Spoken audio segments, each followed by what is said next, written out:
ballparks from the Gaslamp to North County, no one knows America's finest city like he does. You can't just punt on a Manny Machado prime use. He's a fourth-generation San Diegan, born and raised in the heart of this community. Passionate, opinionated, and always bringing you the real talk on your teams, your city, and everything in between. Braden totally knows his stuff. He's ready for the next step. That guy is good. Live and local, it's the Braden Surprenant Show. But I think Braden's one of the up-and-coming young stars in the media game in San Diego. Now, here's your host, Braden Surprenant. What's up, San Diego, and a happy Tuesday to everybody out there at America's finest city. He's Frank Marchese. I'm Braden Surprenant. This is the Braden Surprenant Show, live and local each and every day from 10 to 2 on San Diego's number one sports station, 97.3 The Fan. Man, do we have a lot to talk about in the sports world. A lot of different things flustering about. I mean, basically our entire, without even looking at a rundown, our boss Adam Klug basically hit everything that we're going to talk about today. Almost everything. And I even got into the Ole Miss situation with their quarterback. Can you believe this, S? What are we doing? College football, what are we doing? I mean, we got a kid that's about to play in a college football playoff game, and the question was, are you going to stay at Ole Miss for next year? Now the question is, like, are you even going to play in the game on Saturday? Is Ole Miss even going to have they even going to have a quarterback on Saturday against Tulane? Backup might be leaving too. I mean, these are all rumors, and there's a lot of stuff on social media. I will believe it when I see it. But what are we even doing, college athletics? What are we even doing? We got kids that could give a rat's ass about playing and winning a championship. They all are like out for themselves, looking for money. Amazing. We created this, though. When everybody like me and Frank were like, hey, it's probably not a great idea to pay 18 to 20-something-year-old kids and give everybody a one-year deal. Everybody's like, oh, no, these kids deserve all this money. You play stupid games, you win stupid prizes. Just look at the students at San Diego State. Their tuition is going to go through the roof. Well, also, student athlete fees. You can also blame people like me and Braden who wanted a college football and basketball game back as part of the reason why God this forbid. is happening. God forbid these kids. I mean, you could have actually paid them for their name, image, and likeness instead of giving them salaries. You knew this was going to happen. We're going to talk about the San Diego State stuff later. I mean, USC puts out re-signed graphics. Enough. Who cares? Beyond blessed to re-sign with USC. Shut up. Nobody cares about you. I'm so tired of this. Beyond blessed. I just saw a kid the other day request out of his contract that he signed with Arizona on signing day to reopen his recruitment. He signed on signing day. What are we doing? Give these guys contracts, sign them for 4 years, make them have to pay to get out, put buyouts in. I mean, these guys want to be treated like professionals, start treating them like professionals. This is a joke. What are we even doing? I mean, signing day at least at a point was like, all right, well, at least these guys are committed now until the spring. They're not even committed to the spring. It was like 2 weeks. The guy's like, all right, I'm out. I don't like this deal. I'm going to go somewhere else. Stupid. So stupid. It's so stupid. What are we even doing? I mean, if that's the case, I don't know why these schools continue to pay some of these guys. It's like, you know what? Go somewhere else. If you don't want to play here or try to win here or play for your team, I mean, it's such an individualized sport, college athletics now. It's crazy. We're going to talk about that later on.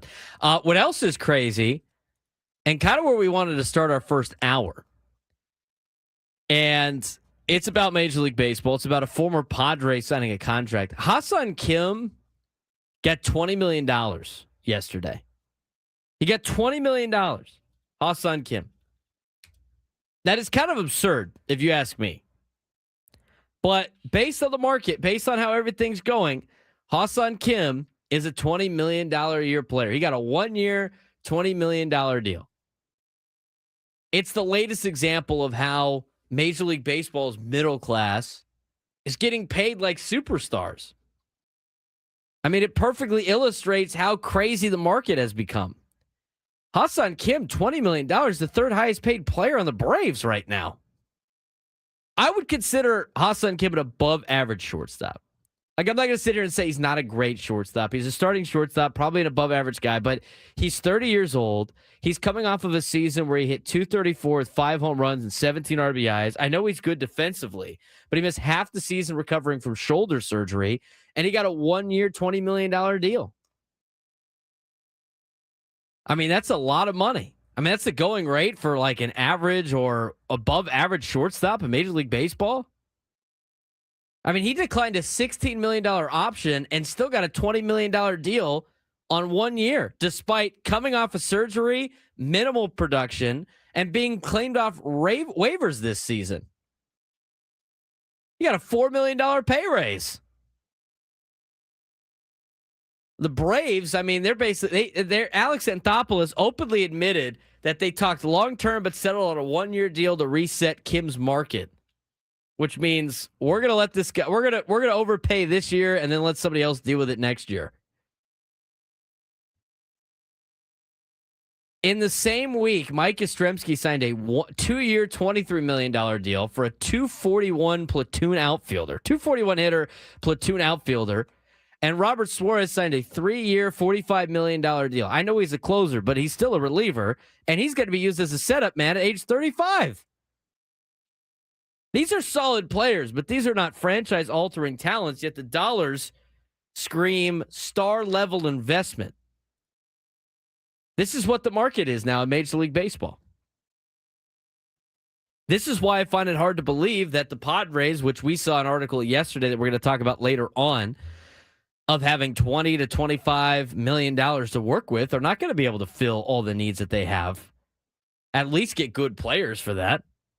I mean, an average, I would consider Ha-Seong Kim to be a slightly above average shortstop, and I think most of it's because of his defense. He's getting $20 million this year. That's the set of market. I think it talks about a lot of different things when you look at what the market is for baseball. I think the first thing to be said about this deal is you look at the Padres, and I'm telling you, the payroll is going to be a lot higher in the future. I mean, everybody, like, and we have said it too, like, they've spent their money. When Frank and I have said that the Padres have already spent their money, they've spent the percentages of the revenue.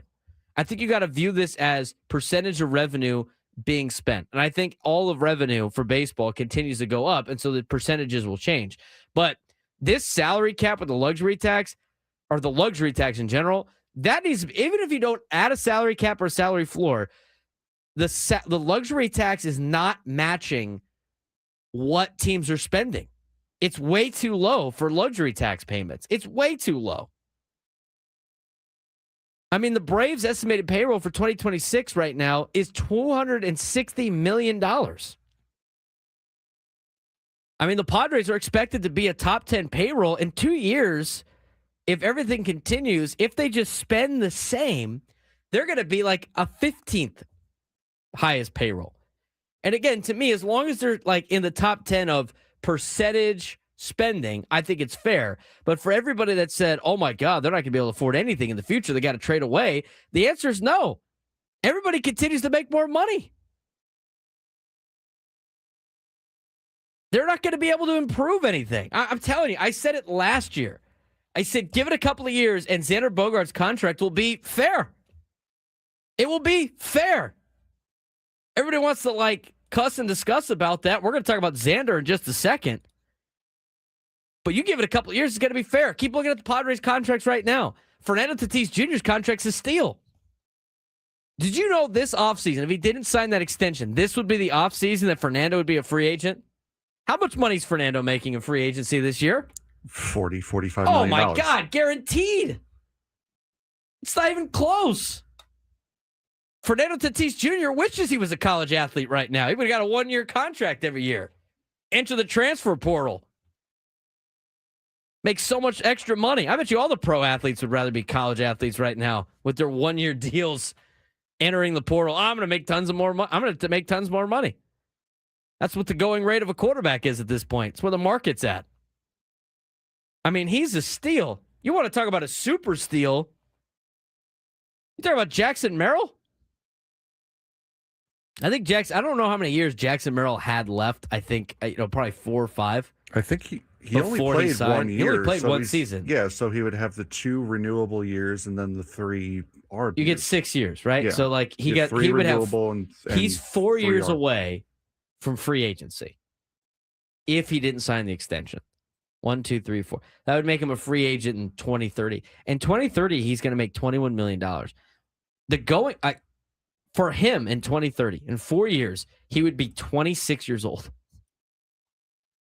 Do you think 26-year-old Jackson Merrill is going to only make $20 million? I mean, Ha-Seong Kim is making that as a 30-year-old, as an above-average shortstop right now. Not a perennial all-star that Jackson Merrill is expected to be. That contract's going to be through the roof. Xander Bogaerts going to be making $25 million. You want to get an average shortstop in Major League Baseball, it's going to cost you more than $25 million in 2030. Almost guaranteed. And you know what the worst part about Jackson Merrill's contract is? He's 32 years old when that comes up. The back end is a club option at 21. That's There's money. no way the Padres are not biting that. Oh, yeah, of course they're taking that. $21 million?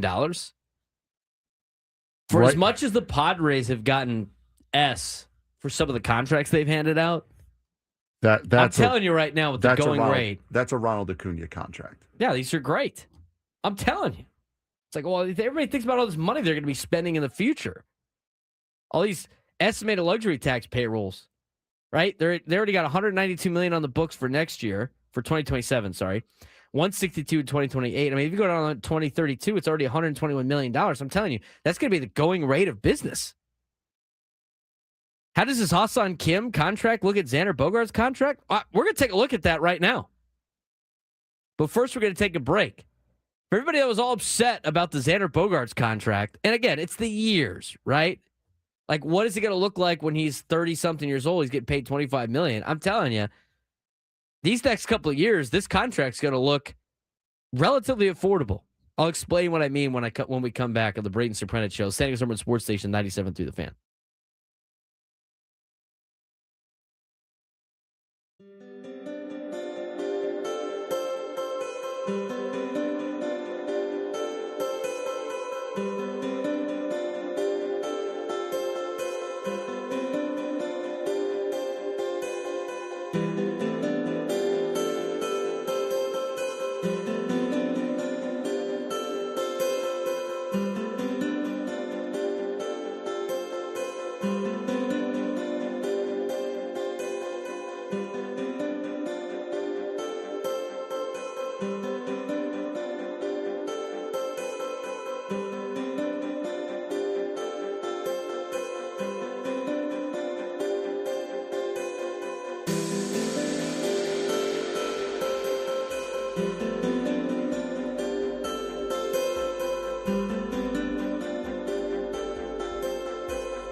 All guests on 97 through the Fan, join us on the David P. Shapiro Fan Hotline. David P. Shapiro, criminal defense attorneys helping good people regain control of their future when charged with the crime since 2010. Visit davidpshapirolaw.com. He's Frank Marchese. I'm Braden Surprenant. This is the Braden Surprenant Show. Settings are one sports station, 97 through the Fan. We're on from 10 to 2 each and every day. This will be the last week before the end of the year. Last week for us, last week for Gwen and Chris, last week for the morning show, Ben and Woods. We're all taking a little bit of a Christmas holiday. Now, with Ha-Seong Kim signing at $20 million, we take a look at, he signed a 1-year, $20 million deal. That's what the market value is for an above average shortstop in Major League Baseball. And the thing is, as some people have mentioned in the chat, Bo Bichette has got to be stoked right now, Frank, about Ha-Seong Kim signing a 1-year, $20 million deal. No kidding. His price just went up to about $50 million a year. Good on him. If you look at last year's highest paid shortstops in 2025, can you name me the highest paid shortstop per season last year? Who got paid the most? I'd say probably Lindor. Lindor, $34 million. Who was next on the list? Swanson? Correa, Okay, $33 million. Yeah, Correa. Seager, $32 million. Mookie Betts is on there because he was a shortstop last year, $30 million. Trey Turner, $27 million. Bobby Witt Jr., $26 million. Willie Adames, $26 million. Xander Bogaerts, $25 million. Dansby Swanson, $25.3 million. Trevor Story, $23.3 million. Ha-Seong Kim's going to be at $20 million. He's going to be a top 15 paid shortstop. You get Bo Bichette in there, and all of a sudden that's going to bump everybody else down again. And what I'm saying is, and we're the show that defends Xander Bogaerts probably the most. Mm-hmm. He has 8 years, $200 million remaining, about $25 million a year. He's a multi-time All-Star, World Series champion, Silver Slugger, career 290 hitter. In 2023, everybody said how much of a reckless deal this was. In 2026, you look at the economics of Major League Baseball. You got a controlled AAV, a known commodity, and a star paid like a star. And to be honest with you, in about 2 or 3 years, he's going to be like an average shortstop in terms of payroll. Average. I mean, if you want a guy like Willie Adames, who got $26 million, you're going to have to pay him like $28 million on the open market. Start looking at some of the shortstop contracts out there. Start looking at some of the AAV or what, I love the graph of Major League Baseball's leaderboard on value on Fangraphs. They have a dollar figure based on the WAR that the guy contributes. Like Bobby Witt Jr. is getting he should be getting $64 million a year, whereas 8 WAR. Jesus. I mean, they basically value everything on WAR. Like a 1 WAR in Major League Baseball right now should be $8 million for a 1 WAR player, according to Fangraphs, based on the market. I mean, you start looking at where everybody's at here. Like Xander Bogaerts had a 3.2 WAR season last year on Fangraphs. Mm-hmm. They have his projected value at $25.8 million. He's making $25.4. In fact, he's actually playing above his contract. His contract's probably fair at this point in time. I mean, you look at Albatross contracts, there's not a lot you're going to be on the Padres anymore because of the going rate of a lot of the players that are on the open market. Yeah, because of how mental the market has gone over these last couple of years, which is why you're going to see these owners fight so hard this time around for a salary cap and a salary floor. It's insane what it's done to these otherworldly contracts, like the one that Xander Bogaerts got. Xander Bogaerts is ranked the 14th shortstop in Major League Baseball, according to B-WAR. You knew it was going to come down. I didn't think it was going to come down this quick. I mean, Bobby Witt Jr.'s got an 8. Geraldo Perdomo's a 7.1. Trey Turner, Francisco Lindor, Jeremy Pena, Gunnar Henderson, Elliott. You got a lot of young players on there too that haven't been paid yet. Mhm. For a good shortstop, you're going to have to pay $25 million a year. That's what you have to do. Like Bobby Witt Jr. has his contract already. He signed a little bit too early, probably with what he could expect to get, but he's already one of the top 10 paid shortstops in Major League Baseball. Geraldo Perdomo should be making $56 million a year, according to Fangraphs and their WAR. Blake Noble in the chat brings up fans just don't like seeing big money players disappear in big moments. Manny and Nando in 24 and 25. That's like everybody in baseball. That's 100% fair. That feeling of wanting your big name players to come up big in big spots. That's completely fair. We've seen, at least as far as Xander's concerned, he's gotten an inordinate amount of hate. Whether he's failed at a big spot or whether he's succeeded at a big spot, he's gotten an inordinate amount of hate for what he has been to this team. And that's why we've defended him so much over the last few years. Here's your best short, but like, here's the deal. Like Jeremy Pena, does he have a contract yet? An extension? I can't remember off the top of my head. I don't think he has. Let me see here. I know you don't like Spotrac, but I find it easier to navigate. Except for the fact that Spotrac has Xander Bogaerts as a second baseman and Fernando as a shortstop. I'm saying, dude, I just find it that easier. Eliminates. I just find it easier to navigate. Jeremy Pena is 28 years old. He's still in arbitration. He hasn't even signed yet. He's going to be a top paid player. Gunnar Henderson hasn't signed yet. He's going to be a top paid shortstop. Ellie De La Cruz hasn't signed yet. He's going to be a top paid shortstop.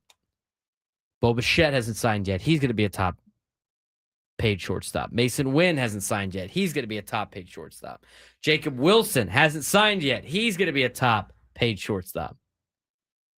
Mookie Betts is signed. Dansby Swanson is signed. Xander Bogaerts is signed. CJ Abrams has not signed yet. So I go through this list and I look at these shortstops. And the reality is, if you want a top 15 shortstop in baseball or an average to above average baseball, shortstop in baseball, guess how much money you're going to have to pay? What you're paying Xander Bogaerts. Mm-hmm. What you're paying Xander Bogaerts. Give it like 2 more years. I'm telling you, that contract's not going to be that bad. The time it's going to be the worst, which everybody knew, are his last 2 years on the deal where he's getting $25 million. He's 39 and 40 years old, or 40 and 41, whatever it is.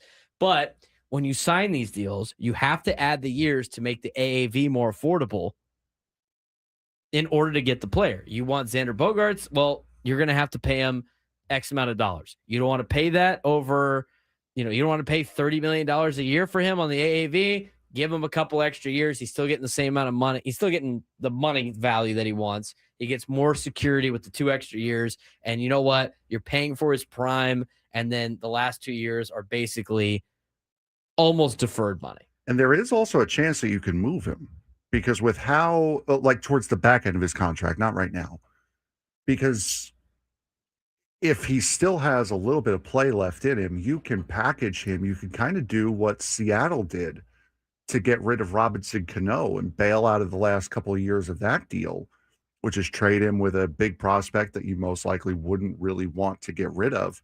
So there is a chance that you can move him, especially with his contract as the years go on, not being as crippling as it is now. I think that's the case too. I mean, I think it becomes more and more affordable. You just need, for the next couple of years, you want Xander Bogaerts to be legit to get your money's worth. But to be honest with you, the back end of he's got 8 years left.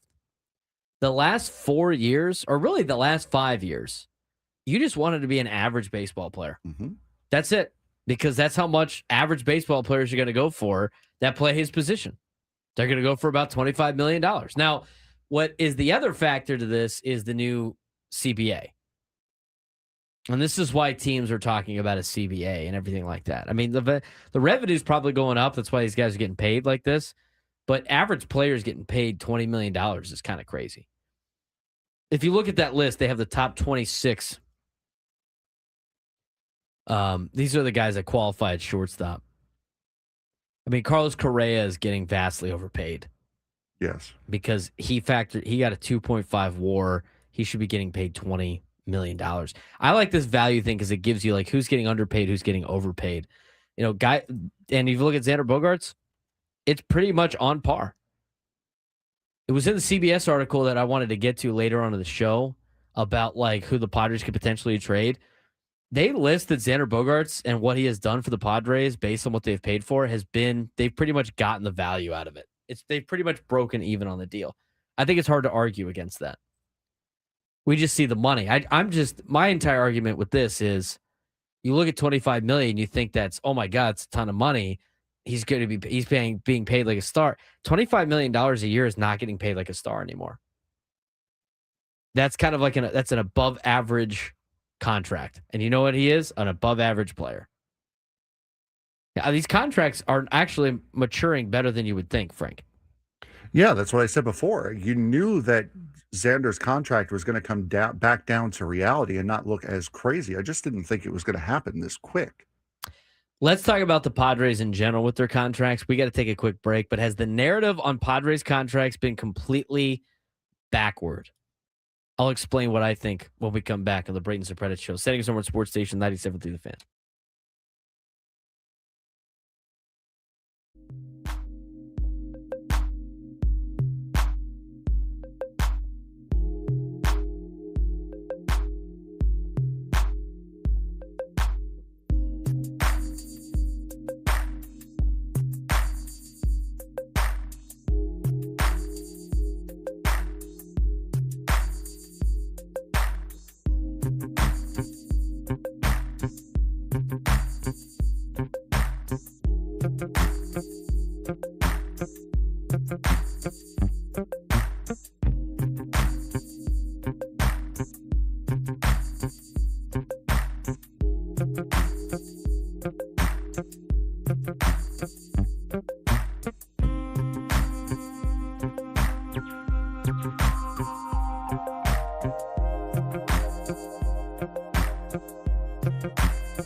This hour is brought to you by California Office of Traffic Safety. In 2023, 1,355 people were killed in alcohol-related crashes throughout California.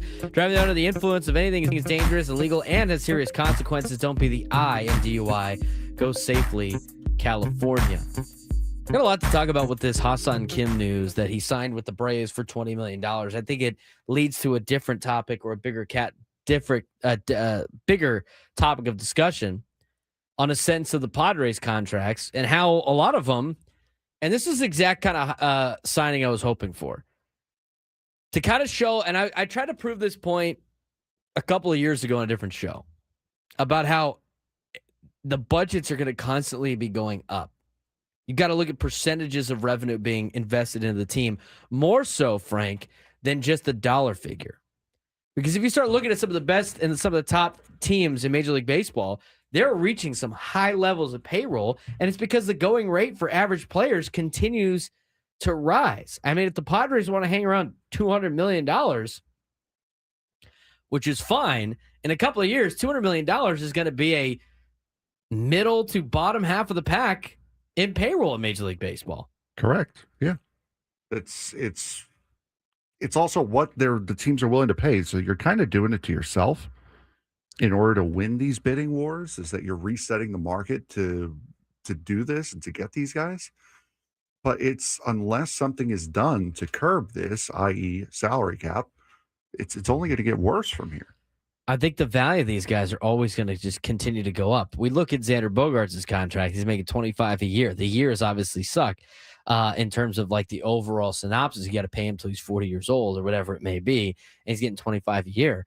But he's going to be a average to an above average shortstop for the majority of this career. And near the end, probably not.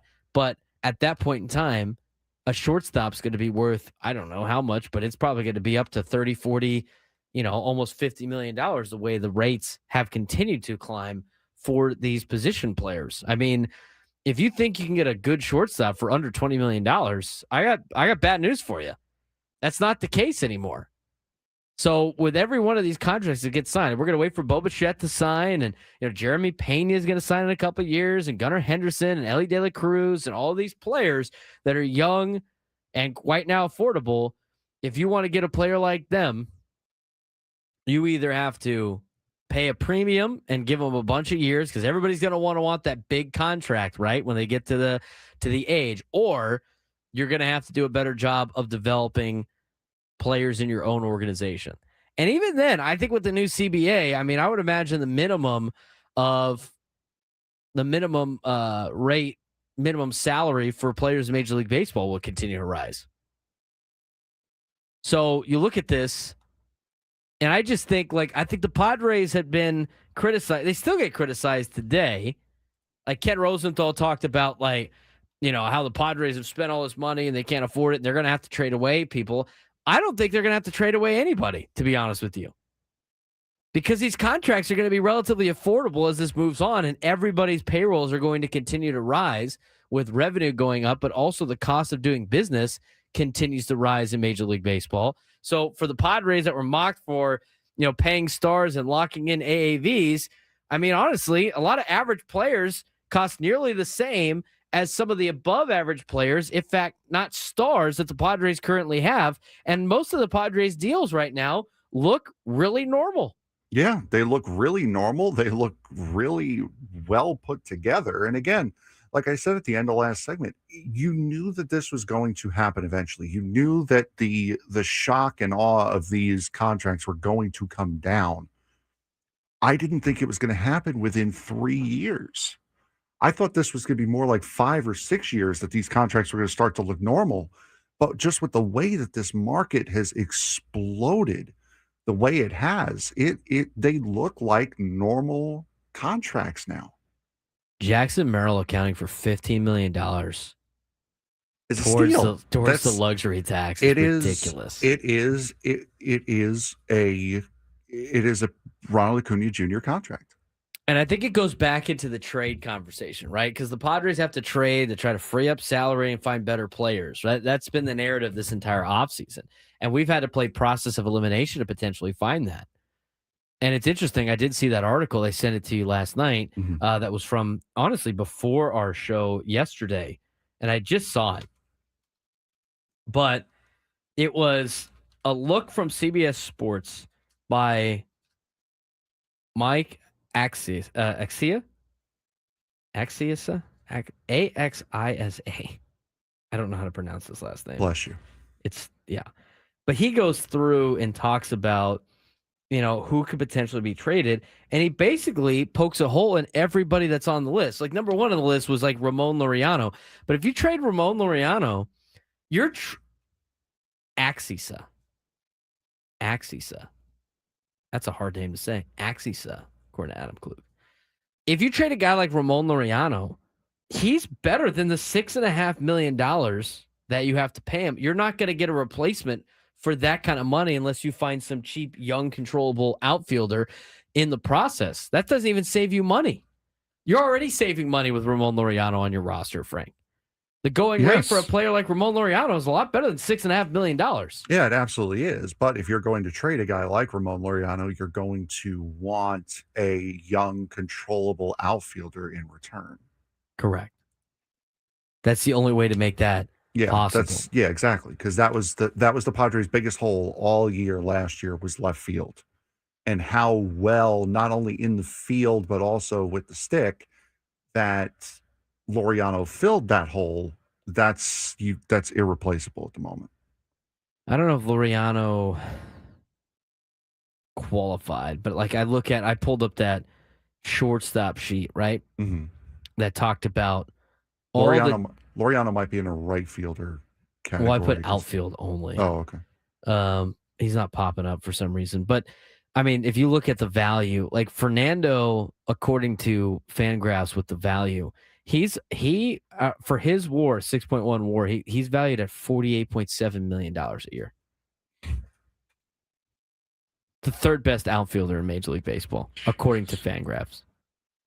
You look at a guy like Gavin Sheets, he's on this list. Gavin Sheets had a 1.3 WAR. Gavin Sheets accounts for $10 million a year in terms of value. That's what his projected value would be. The Padres are going to pay him probably $4 million in arbitration. So again, some of these players and the going rate for some of these players. And he still has another ARB year left. He's in ARB 2 right now. Yeah. He's the other guy. Don't give him a contract extension. Just let him handle the arbitration. Exactly. He could see him in 2028. I mean, Adolis Garcia got $10 million, as Go Aztecs put it. I'd rather have Ramon Laureano too. Again, the contracts for these teams for the Padres are all affordable when you start looking at what the going rate is for other players that you are signing in Major League Baseball. I mean, go through the whole list. Even Nick Pivetta at $20.5 million this year, even though he only accounts for 13.7 to the AAV, that $20.5 million, you're not getting high-end pitching for that. EP Racer in the chat. The problem with Xander's contract is not that he isn't worth the money. The big problem is that we have too many big contracts already. Big contracts would be used to fill holes in the team. We cannot sign a first baseman, which we don't have in the minors, because of the big contracts already committed. Right. And this exercise of, oh my God, Ha-Seong Kim is worth $20 million now isn't just to highlight how affordable Xander Bogaerts' contract is now. It's also to show you that the Padres, because of the way the market is right now, the Padres are not going to be able to be active in free agency if they're dealing with the budget that we're hearing that they're dealing with. They're going to have to find it through trade, which means all of these guys that we've been hearing possibly getting traded, a Jake Cronenworth, a Mason Miller, a Nick Pivetta, those are all real options that the Padres have to explore because they're getting priced out of the free agent market. Well, to go back to his comment, the Padres did do that. They just did it years ago. You're not going to be able to get these guys on anything besides a long-term deal, Frank. Correct. So, like, let's just say they didn't sign those players, and now's the time that they sign the players. They're just eventually you're going to have to run into this problem if you're a team that is a small market team. So, like, if the Padres didn't sign Xander and they had the $25 million and they could sign a Pete Alonso, they're going to have to sign him for how many years? Yeah, they're going to sign him right? for a long time. They're going to sign him for a long time. And then first base is taken care of. And then who's your shortstop? Now you got to go. You don't understand what I'm saying? The Padres did use the big contracts to fill holes when they needed those holes when they had those holes at that time. Now they have other holes to the roster, and they've already spent the money on the other spots. Yeah. They valued third base, shortstop, and the two outfield spots of center and right field as the places that they want to spend the most money on. And then they backfill with other lesser players, if you will, on better contracts for the other positions. And to be honest with you, if you're talking about positions and position players, those are the positions that are kind of getting the most money on the open market, Frank. Yeah, it's shortstop, it's third base, it's corner outfield, center field. I mean, those are the positions. I mean, eventually you were going to have to pay for a shortstop, and the Padres did so. The contracts that are getting you in trouble are Yu Darvish signing Yu Darvish to $15 million a year plus $18 million AAV until he's 42. The extensions of Darvish. Buying out Jake Cronenworth, which was unnecessary because this would be his free agency year.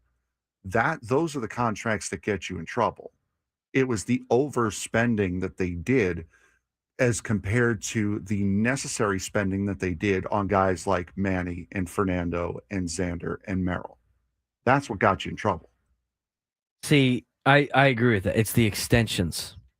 Signing Manny to the extension got you in trouble. You know, losing out on the bluff by Manning. But, the Padres were in a position where they couldn't afford to let that guy go, right? Mm-hmm. If Manny opted out and signed with somebody else, that would have been catastrophically bad for the Padres. Catastrophically bad. If you look at, some other spots there, like Jake Cronenworth for sure was a guy that didn't need a contract extension. No, and like I said, he's in the same position right now as like a Freddie Fermin. Yeah, Cronenworth he had 3 years of arbitration left, and they bought him out of those arbitration years and extended him at age 30 something. He was 30 years old. Yeah, Cronenworth just finished year 6 in the majors. So he would be going to free agency right now. He's out of arbitration years right now, and instead he's not going to free agency until 2031. He probably would have got the same contract, if not a little bit more, though, right now. Like if Jake Cronenworth was on the open market right now, Frank, he'd get $15 million a year? Probably, and more because of his defense. He'd probably get around $15 million a year. He wouldn't get Ha-Seong Kim money. No. Because he's not an everyday shortstop. And also, I think Kim is a little bit better as an average hitter than Jake is. Jake had better numbers. Hitter. Jake had better, but he has power numbers, and people care about power more than batting average. He would get He would get a little bit more with his pop. I mean, he has sneaky years all the time. He has years where like, oh, okay, I didn't realize. And Yuki Matsui not panning out as your closer. That's I mean, it's only $5.6 million, But those are the that's risks. a kneecapper. This goes back to the entire conversation about how not everybody can do what the Dodgers do. Yeah. The Padres have to take chances on guys like Yuki Matsui, and then it hampers them, and that's only $5 million. The Dodgers can take chances on guys like Tanner Scott, and it doesn't work out, and they can go get Edwin Diaz. Mm-hmm. It's a massive difference. Who would get more in a contract right now, Ryan O'Hearn or Jake Cronenworth? Probably Jake, because he can do more stuff. Mm-hmm. Like Ryan O'Hearn's expected to get around $12 million. I mean, Jake Cronenworth's probably in the conversation of $15 million a year. Yeah. I would say. Like Mike Yastrzemski at 35 years old got a $10 million, or he was expected to get $10 million. He got 11.5 for 2 years. Jake's better than Mike Yastrzemski. I mean, you're paying him 11.4 AAV. So his year 36, 37 season. I'm telling you, his contract looks good right now. He's on a pretty fair contract. I mean, if you look at it, and that was kind of the big contract that was a albatross, it seemed like, because you missed out on arbitration years. But to be honest with you, you've now passed those arbitration years, and you essentially signed Jake to a 5-year extension. Yeah. At $12 million a year. That's kind of what he would get on the open market right now if you wanted to keep Jake Cronenworth. So to be honest with you, that's not got him a little bit cheaper. It's not even that bad of a deal anymore. That used to be a bad deal. That's kind of a decent season now. When did he sign? 22? 24 to 30 is what this says. That's what it said. Well, they bought him out of ARB years. That's what's interesting. Right, but his last ARB year would have been this past season. That's not taking into account the ARB years. Jake didn't even get. I don't think he got to. He had three. He would have been a free agent. Yeah, after the end of this season. His ARB 3 is 2025 on here. He was getting paid. Yeah, he would have been $757,000. Yeah, he would have been a free agent right now. He'd be in the market right now. He had his contract in 2023. Okay, I remember they gave him two. Yeah, because it was like the first week of the season. They gave him a 1 year. They bought that first year out of arbitration, mm-hmm. and so they gave him a 1 year, $4.25 million deal, and then a the 7-year extension. After, yeah, that happened like on opening day, like after the game on opening day. That contract was announced. Mm-hmm. They signed him at 32 years old, whatever it was. No, he's going to be. This is his age 32 season now. Oh, they didn't update going when you into his age 32 season now. So they signed him when he was like 28, 29. But the Jake Cronenworth conversation, to me, I thought that used to be a bad contract because you bought him out of arbitration years. But the reality is, it's like if you just went ARB with him for those last 3 years and then tried to give him an extension, he's probably on a different team because he's probably making more than 11.4 towards the AAV. Honestly, you probably save money on Jake Cronenworth in the long run based on where the finances have gone. And as you look at some of these contracts, you're going to be saving a lot of money on Jackson Merrill. You're going to be saving a lot of money on Fernando. You're probably going to break even on Xander. And honestly, like, the more these contracts go to other teams or to other players, the better the Padres look. I look at this signing by Ha-Seong Kim, just got to rope everything in. We spent the first hour on this. The way that the market is trending, I would say that all of these contracts with the Padres are maturing very well. Mm-hmm. And the only one that will remain to be seen is when you have to pay Manny $40 million in 2027. But out of all the players, like Manny's he's got more left in the tank than Xander does. He has continued to put up constant numbers. He posts almost every single day. And so your worst contract is probably going to be Manny Machado on the back end, and it's really just the extension part. And unlike what we were discussing with Xander Bogaerts before, where you could possibly move him in the last couple of years, say like 2030, 2031, and do like what the Mariners did with Robinson Cano, you can't do that with Manny. Manny getting $39 million a year at that point. You can't you won't be able to move that deal. Yeah, the only contract that might not look good right now is Manny Machado's. But at that point, that's more of an icon for the organization contract than it is for like contributing to the team. That is a Manny Machado. You are going in the Hall of Fame as a Padre. You could not let that guy go when he flirted with the opt-out because he was coming off of an MVP runner-up season, as Adam Klug put in the chat. It's 100%. That was a business decision for representing the Padres for a long-term deal and having him be part of the community for a long time and having him be a face. I mean, you look at the San Diego Padres organization, there's not a lot of faces of the organization in the past that are still around. Unfortunately, Randy Jones just passed away not too long ago. Tony Gwynn has passed away. Your only guy that you have right now is Trevor. And Jake Peavy just came back, but even then, Peavy spent a lot of his career with the White Sox and the Giants and other teams. You kind of need guys like this that the Padres have paid for that have been here for a long time. And if you're okay with Manny Machado's deal, you should be good with everybody's deal on the Padres because they look more and more affordable by the day. Speaking of deals, what are the rumors out there in Major League Baseball? Frank will tell us when we come back.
Remember to listen at 1 o'clock for us to announce today's biggest fan for a chance to qualify for a night in our Odyssey suite at a future Padres game with all of the fan staff. Register your name at 97throughthefansd.com/biggest fan in order to potentially have your name called. He's Frank Marchese. I'm Braden Surprenant. This is the Braden Surprenant Show, live and local each every day from 10 to 2 on San Diego's number one sports station, 97.3 The Fan. Be sure to give us a like on the YouTube. If you haven't done so already, subscribe to our YouTube page at B_SURP. You can also subscribe to 97 Through the Fan. We're close to 10,000 subscribers on 97 Through the Fan. We're at 9,000 right now, which is great to see.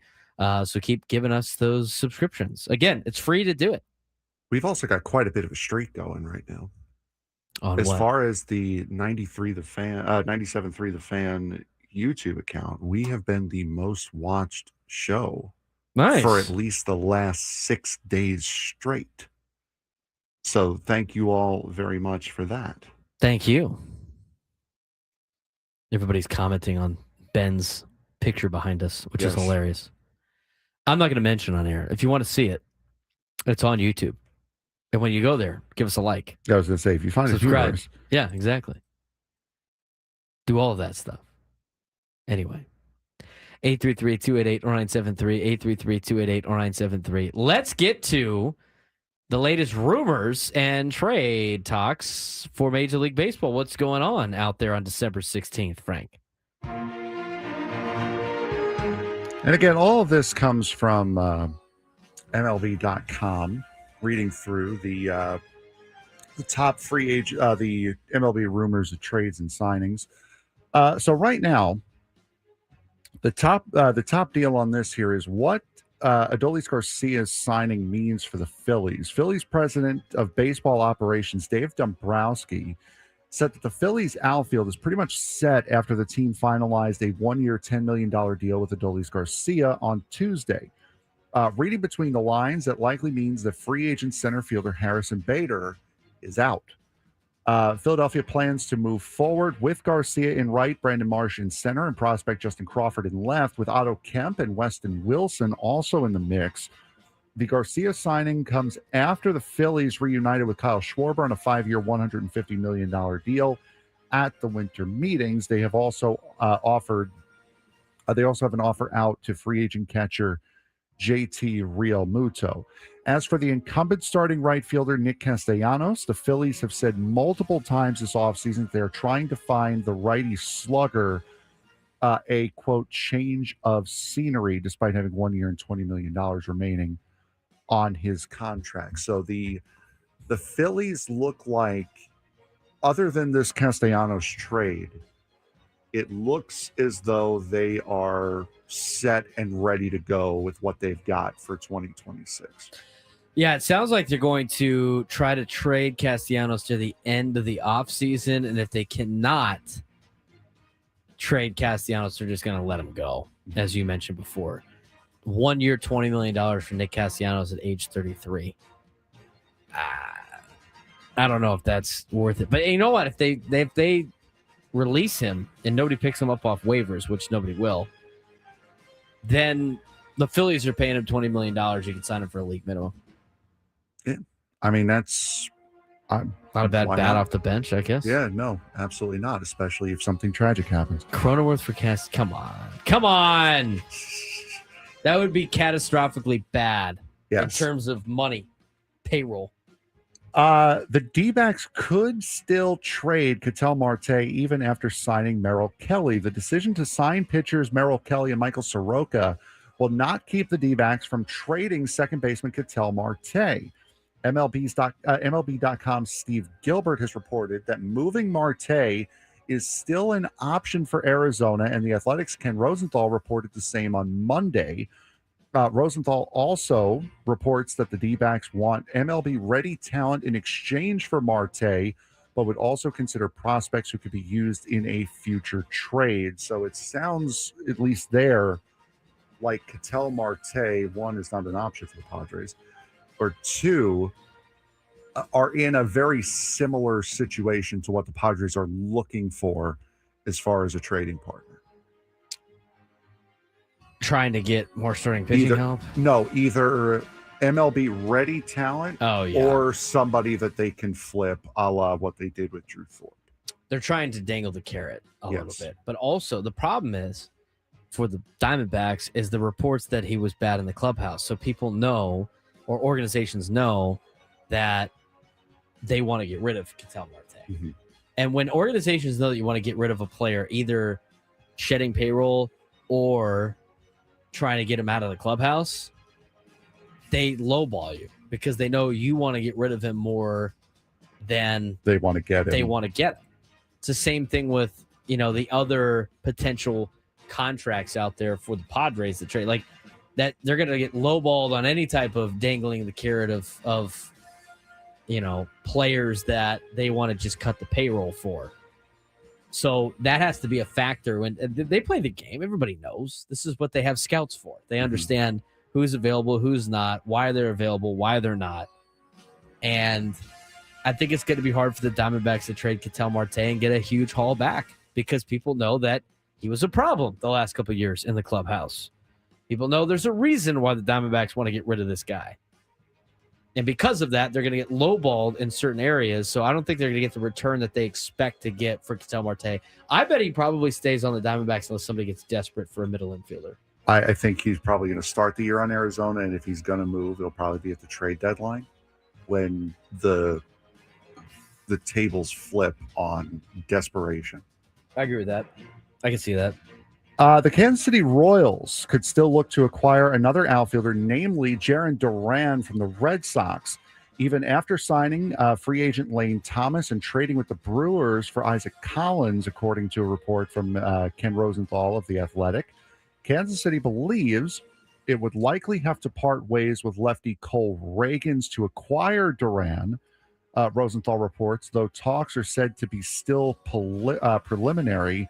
Reagans and Duran are both under team control for 3 more seasons. So that fills a Royals need, and that also fills a Red Sox need because they have been dying for starting pitching. It seems like a more of a fit than like the Padres trying to make the Duran trade happen, right? Yes. And with the Padres having Ramon Laureano now, like maybe they don't need a guy like Jarren Duran. They don't have to give up a ton for Jarren Duran, who's under control for the next 3 years, as Frank had mentioned. I think that's a good fit for both teams. I think it's a good trade partner, and usually it takes 2 to tango, right? So that could be something there. Speaking of, we didn't guess no move yesterday for the Mets and the Padres. Yeah, I know. They stopped right? talking then? Is that I the case? guess- Is that what the reports were saying? I guess so. We tried to get Will Salmons on the show today, but naturally very busy this time of year, so we couldn't make that happen. We're all busy this time of year. Yes, exactly. A popular name on this offseason's trade market has been Brendan Donovan, with the Cardinals infielder reportedly drawing a lot of interest. According to a report in The Athletic, the Giants and Mariners have emerged as frontrunners to acquire Donovan from St. Louis. With Jorge Polanco reaching a deal to join the Mets, Seattle has a vacancy at second base, which is Donovan's primary position. The Giants can use an upgrade at the Keystone position after getting a .616 OPS from their second baseman last season. Donovan was an all-star for the first time in his career in 2025.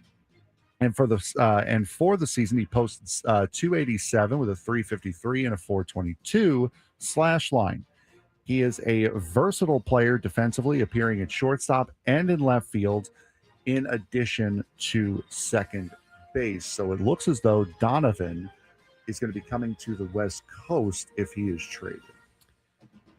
I think the St. Louis Cardinals should trade anybody that's going to be a free agent 2028 or sooner. Seriously, I think they should. That's unless you're going to build a team around Brandon Donovan. By the way, he turns his age. I got to get this from the Fangraphs. It's 28.9, so that means in June of this year he'll be 28.9. So he'll be 29 by the end of the season. He's 29 years old. Are you going to build a team around a guy that's 29 years old and Brandon Donovan? Probably not. He should be traded. Jojo Romero needs to be traded. Lars Nootbaar needs to be traded. You want to keep Nolan Gorman, Alec Burleson, Matthew Liberatore. Those are all guys that are going to be free agents in 2029, 2030. By all means. Andre Palante, sure. All of the players not yet eligible for arbitration, yes, keep all those players. But Romero, Newbar, Donovan, send him packing. Wilson Contreras, send him packing. Nolan Arenado, send him packing.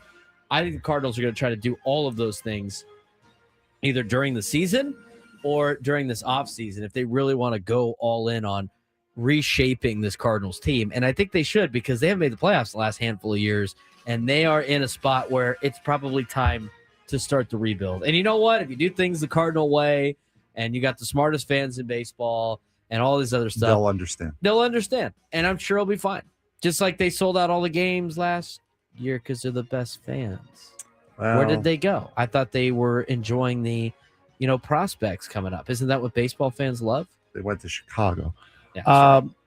So since we got a little bit of time here, there's a lot of stories swirling around the Yankees who have been noticeably idle this offseason. Some of the notable names: Cody Bellinger. Re-signing Bellinger remains the Yankees' top priority coming out of the winter meetings, but there is a real chance the outfielder will end up elsewhere. Bellinger may even take the same Queens to Bronx route that Juan Soto did by signing with the Mets. The starting pitching market.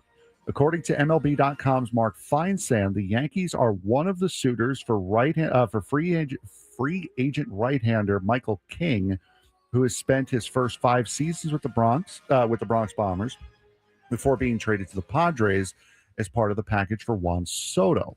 The Yankees also have legitimate interest in Japanese right-hander Tatsuya Imai, per MLB.com's Brian Hoge. Luke Weaver, a league source, told The Athletic that the Yankees have, quote, genuine interest in a reunion with Luke Weaver, one of the best options remaining in the bullpen market that has been quite active. There are plenty of competition for his service, with about 10 teams checking in with him this offseason, as well as Jazz Chisholm, as initially reported by ESPN's Jeff Passan. Chisholm has drawn trade interest from rival clubs. At this stage, there is no indication that the Yankees are shopping the 27-year-old who could become a free agent next offseason. Rather, general manager Brian Cashman said the club is simply, quote, open-minded towards proposals as it looks for ways to bolster the pitching staff. So the Yankees, while they've done next to nothing this offseason, they've got a lot of different things going on that they are apparently too poor to be able to activate on. Is that what the point of that long diatribe was for you dropping that the Yankees are poor? No, I take my jabs when I can. Okay. But that was just an update on what's going on with the Yankees and nothing more. That was it. Just an update on the Yankees. Oh, seriously. All right. Fair enough. Just working around, but they're too poor to make any decisions. Any thoughts on any of what I read about Bellinger, Imai, Weaver, Chisholm? Nothing? I mean, I think they're going to re-sign Michael King, to be honest with you. I think they're going to bring him back. Didn't King say that he grew up a Red Sox fan? I thought he grew up with the Yankees organization, but I don't. No, a Red Sox fan. I understand what you said. I thought it was with the Yankees, but I don't know. I mean, I'm sure he's saying a lot of different things to try to get signed. I don't believe the whole Michael King 3-year, $75 million deal. Yeah, you can't believe that anymore. No, it's got to be more expensive now and longer term. I mean, he grew up in New York and went to Boston College. He's got connections to both. Yeah, but I could have swore I remembered in a spring training interview here, he said growing up where he did, which I believe is Westchester County. Yeah, Rochester, New York is where he's born. Is the heart of Yankee country, but he grew up a Red Sox fan because I think his mom, one of his parents, took him to a Red Sox game. I swear I'm not hallucinating that story. I just think you hate the Yankees. Well, I do. I'm not going to deny that. I guess I could look it up. Red Sox fan. Maybe he was a Red Sox fan. I swear I'm not hallucinating that story. Yankees pitcher explains lost Red Sox fandom during childhood. There you go. He lost it, though. That's what it says. Well, drafted by the Marlins that are playing college baseball in Boston College, spent his entirety of his 5-year Major League career at the Yankees. However, during his childhood, King made a switch of crossing enemy lines from a Red Sox fan to a Yankees fan. Oh, okay. So he was a Red Sox. Okay, got it. Story goes, it's the 2003 ALCS and Red Sox Yankees. My dad has tickets. We're on the T train on the way to the stadium, and the game gets rained out. King shared during ESPN's Sunday Night Baseball. So it gets rescheduled to like a Tuesday, and now my dad's working the 6 to 11 news, so he can't go. My mom's telling me to sell the tickets, and he goes, no, it's a once-in-a-lifetime Red Sox Yankees. My mom's a massive Yankees fan. Her favorite Yankee ever was Mariano Rivera, and we watch, I don't even know what game it was, but we watched the Yankees win, and Mariano closed it out, and I'm a little 8-year-old kid sitting in the stands, so now I'm like, wow, the Yankees are such a great team. My dad gave me $20 to get a souvenir, and sure enough, I go grab a Yankee hat and go back home, and oh man, was he upset with me. So his mom ruined him. Got it. His dad was a devoted Red Sox fan. Yeah, so his mom ruined him. His mom was the Yankees fan who loved Mariano Rivera. So, blood is thicker than dirty water, Jim King said. You know what you know what I'm saying? Like I told you, I did not hallucinate that story. I got it a little wrong. You got it backwards because I knew there was a story. No, but I knew there was a story that went along with it. So now you're talking about a guy that played in the Yankees organization, that has a lot with the Yankees organization, who grew up a Yankees fan, whose mom is a diehard Yankees fan. I bet you if the money's close, he signs with the Yankees. I would unfortunately agree. Yeah, he's probably going back to New York. Plus, he's like super good friends with Aaron Judge. Why wouldn't you go back to that org that you're a part of? You got a Yankees fan chirping at you in the chat. Okay. You should worry about what your Mets are doing instead of taking jabs as you say at the Yankees, or should I say lack of what the Mets are doing. The Mets have signed Jorge Polanco, which is one more person than the Yankees have signed. So I'm just saying. I understand we've lost some guys. I get it. We've lost some big names. We've lost Edwin Diaz. We've lost Pete Alonso, but we've signed one more person than the Yankees have. And the deal. The funniest part is going to be when Cody Bellinger does what Juan Soto did last year. That is going to be hilarious. Big deal, Adam Paul says. Okay. You know what's a big deal? What Jim Bowden said yesterday that we're going to play? Jim Bowden. There's a lot of people are acting like dopes the last couple of days on podcasts. What did Jim Bowden say? Jim Bowden, kind of a jerk. Kind of a jerk. We'll talk about it. And also to tease later, Joel Klatt. Kind of a also jerk. Also kind of a jerk. We'll talk about it when we come back on the Braden Surprenant Show, setting us up on Sports Station 97 through the Fan.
There it is. Waiting for the liner sheet.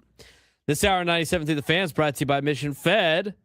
From first accounts to big life moments, Mission Fed can help. Savings shouldn't be stressful. Mission Fed makes it easier with great rates on savings, certificates, and ultra money market accounts. Grow your money the smart way. Check the latest rates and open an account at missionfed.com. Membership and account criteria apply. Padres Tom in the chat. The show spends way too much time talking about the Mets. Let's trade Frank to a Mets show in New York. First of all, I did not bring up the Mets today. That was the chat that brought the Mets up today. And number two, we talked about the Mets a lot yesterday because the Padres were linked to trades with the Mets. So there was a reason to talk about said Mets. It's a 4-hour You show. chill out. If we mention the Mets, it's not that big of a deal. I always find it like people, you might tune in on the wrong times. We spent the entire first hour talking about the Padres. And then we had a discussion about what's going on in Major League Baseball. And then one of our fans had to poke the bear with Frank because he was talking on the Yankees, talking back with the Mets. Anyway, let's talk about what Jim Bowden had to say. This show talks about the Dodgers too much. We're talking about Major League Baseball. It's a baseball show. We're talking a lot about baseball. Got a lot of other things we got to talk about as well. We're talking about football later. Anyway, Jim Bowden was on, what was it, foul territory? Is that what it's called? Yeah, I'm seeing a lot of this now. Those natural casings belong to us. That's hilarious. We're trading processed meats. I told you, I had a surprise today. What was your surprise? Because it's been brought up in the chat. I will show the surprise now. What is he doing? You don't see Are those Oscar Mayer? Those are Oscar Wienermobile Mayer socks? Yes, those are Oscar Mayer Wiener socks. Yes. That's hilarious. My mom bought them yesterday for her because she loves socks. Like she loves crazy, stupid socks. People love crazy socks. She bought these. I said, I'm stealing them for tomorrow for the bit. You can have them back afterwards, but I'm stealing them for the bit tomorrow. So I am wearing Oscar Mayer Wienermobile socks, and I purposely hid them from you to get a genuine reaction. Eric Kratz on foul territory. I'm looking to find the clip so I can set up the Jim Bowden conversation. And as I go through, Eric Kratz was talking on foul territory about Ha-Seong Kim's 1-year, $20 million deal. He's like, I love this for players because now you really just have to hit average if you're an elite defender. $20 million. Yeah, no kidding, huh? $20 million to be average at your job. To be average at your job, $20 million. What an industry. What an industry. It's crazy. All right, so Jim Bowden was on foul territory yesterday, and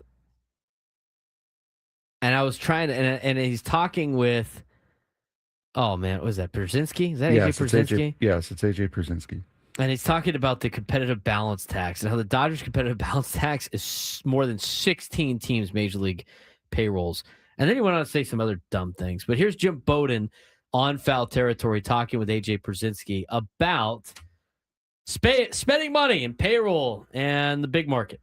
It's a 2-minute, 30-second clip. The first half of it is mostly Brzezinski. So we're listening for the end here. How much did you say they spent more money on the luxury tax than some teams' payroll? Or 16 teams payroll. Their CBT tax this year is more money than 16 teams major league payrolls. Yes. Okay. Do you think the owners care? Because you know what they have, Jim? They have back-to-back World Series championship rings, and they have the money. So I always say that if you win a World Series and God forbid you win 2 in a row, all that money goes out the window because you're making so much money off Shohei, so much money off Yamamoto, so much money off Mookie Betts, so much money off Freddie Freeman that they don't care.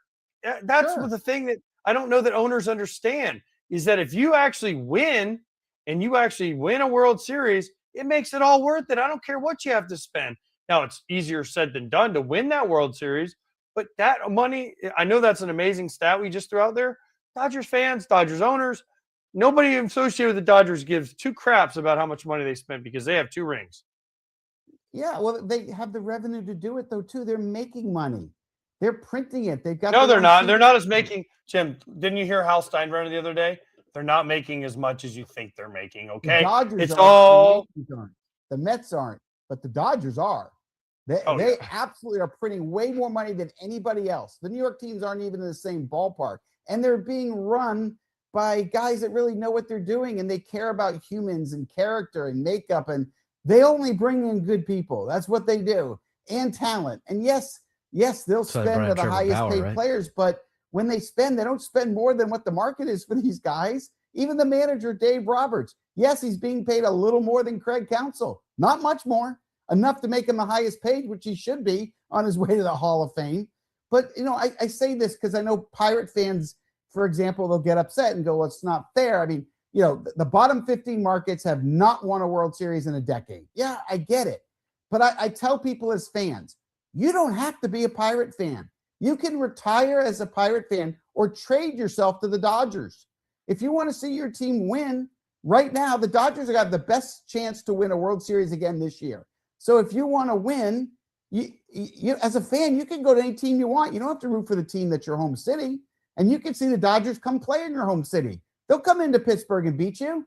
So, look, if it bothers you that much, just become a Dodger fan. It's fine. That is the dumbest thing I've ever heard.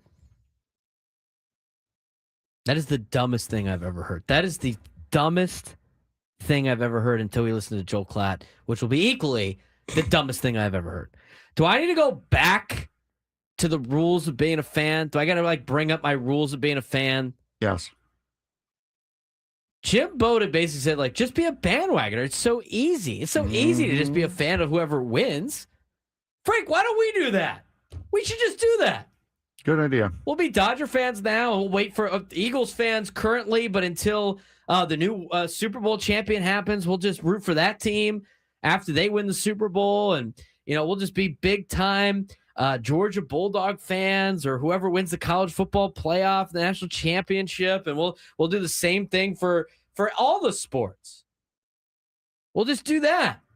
I hope. Jim Bowden literally just said, in a serious way, oh, you don't have to root for the Pirates. Just root for the team that's the best. It's easy. You guys could just flip. I'm sorry, what? I'm not going to lie. He's actually not that wrong because I do not live in Alabama and I am a ride or die fan for the Rocket City Trash Pandas. So he's not entirely wrong. As you can see. Dumbest thing I've ever heard. Just become a Dodger fan. It's so easy. You don't have to root for the team in your city. You don't have to root for whatever. Are you kidding me? That is the dumbest thing I've ever heard. Talk about a guy that is so out of touch and does not care about fans, at all. It's city pride. Why don't number we one. all in Major League Baseball? Why don't we all just root for the Dodgers? Why would anybody root for any other team? It's city pride, number one. And number two, it's also ease of access. If you live in Pittsburgh or if you live in Kansas City, either one, isn't it a lot easier to watch the Royals? Isn't it a lot easier to watch the Pirates instead of paying $180 for MLB extra innings or MLB.TV to watch the Dodgers? If you don't like them, or if you can't beat them, join them. That's so great. Yeah, rooting for the Dodgers, the Chiefs, the Celtics. I mean, all the Chiefs fans. Well, you're out of the playoffs now. You might as well just pick the Broncos. Just root for the time. I just never lose. I'm a fan of all winners. Oh, exactly. It's not easy watching losing teams, but you know what it does? It builds character. It builds loyalty. It's like being an Islander fan. Now, the Islanders won 4 Stanley Cups in a row. I was not alive for any of them. You know what the best part about being an Islander fan is? The character development. You know what the worst part is? October through April is usually the worst part about being an Islander fan. I bandwagon. I got rules for the fandom, the rules of fandom. We'll talk about that when we come back. I'm just still speechless as how dumb Jim Bowden sounds like. But this is what people understand. And I don't think players understand it either a lot of the times. Like you heard AJ Pierzynski talking about it. I mean, the whole narrative of anybody can do this continues, and it's the dumbest narrative in baseball. We'll explain more when we come back on the Braden Surprenant Show. Standing us over at Sports Station 97 through the Fan.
We talked about this a month ago, Frank. Win sock of the week, win sock of the month. We have a lot of candidates for win sock of the month. Just today. I think we should have people vote on win sock of the day today. I'll throw the poll up in the chat. Our 3 win socks today: Jim Bowden, Joel Klatt, Diego Pavia. Talk about win socks of the month. I think they all qualify for win socks of the month. Is there anybody else we're missing on the win sock of the month? I mean, we could do this a recurring bit. I mean, we didn't really miss. We can start in December. We haven't really missed it. This is the last week. We could win also, sock of the month. We could also throw, like I told you during the break, we can also throw in NFL fans who are, or people who ever vote on the Pro Bowl. It's everybody. Yeah. So Shedeur Sanders has more Pro Bowl votes this year than Bo Nix does. Stupid. So, I mean, that could be that we can throw our... I don't think that qualifies as much for the other guys. Win sock of the month. Here's the win sock, Jim Bowden, talking about Pirates fans should just root for the Dodger fans. Hold on. Easy clip to find. Win sock of the month award. We're going to see who wins that today. Here we go. All right, here's Jim Bowden's contestants. I tell people as fans, you don't have to be a Pirate fan. You can retire as a Pirate fan or trade yourself to the Dodgers.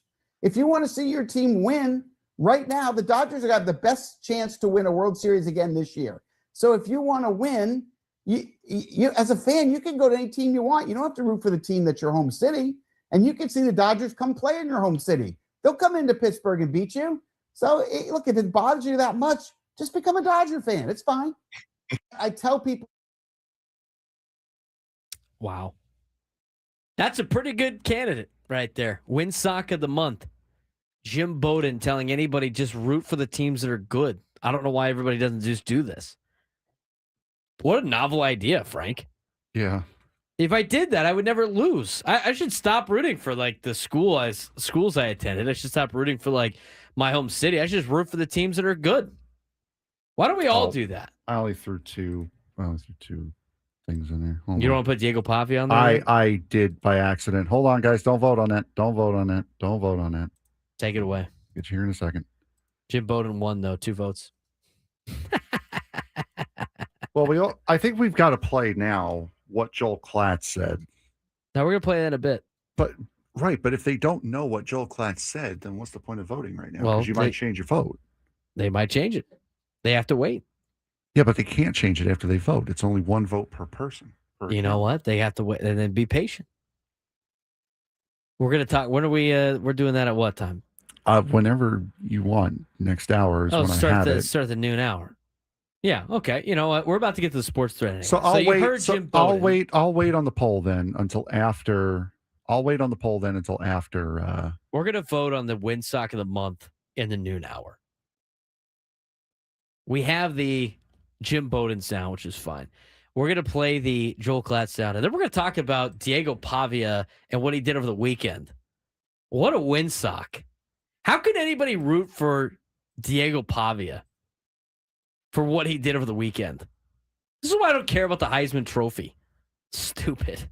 At least the good kid won it. But, like, Diego Pavia, he's the, 35-year-old. He's not 35. Seems like it. I don't even know how old he is. What is he, 26 or something? He's not a shoot 25-year-old, 35-year-old. He's a working 35-year-old. Diego Pavia age. How old is he? He's 23. He turns 24 in February. Guy is just too old for college. That's not too for college. It is. I didn't start college until then. It is when you're an athlete. When you start at 18, the difference between an 18-year-old and a 23-year-old are drastically different. Diego Pavia, we're talking about the guy that played at junior college and then argued for another year of eligibility because junior college doesn't count. You have to play at Vanderbilt. I saw the best tweet. This is how bad he is. the PR department. Somebody tweeted out, do you know how much of a bleep you have to be to get people to hate Vanderbilt? Do you know how much of a bleep you have to be to get people to hate Vanderbilt football? Think about that for a second. I said I care about Vanderbilt football. I hate Vanderbilt football.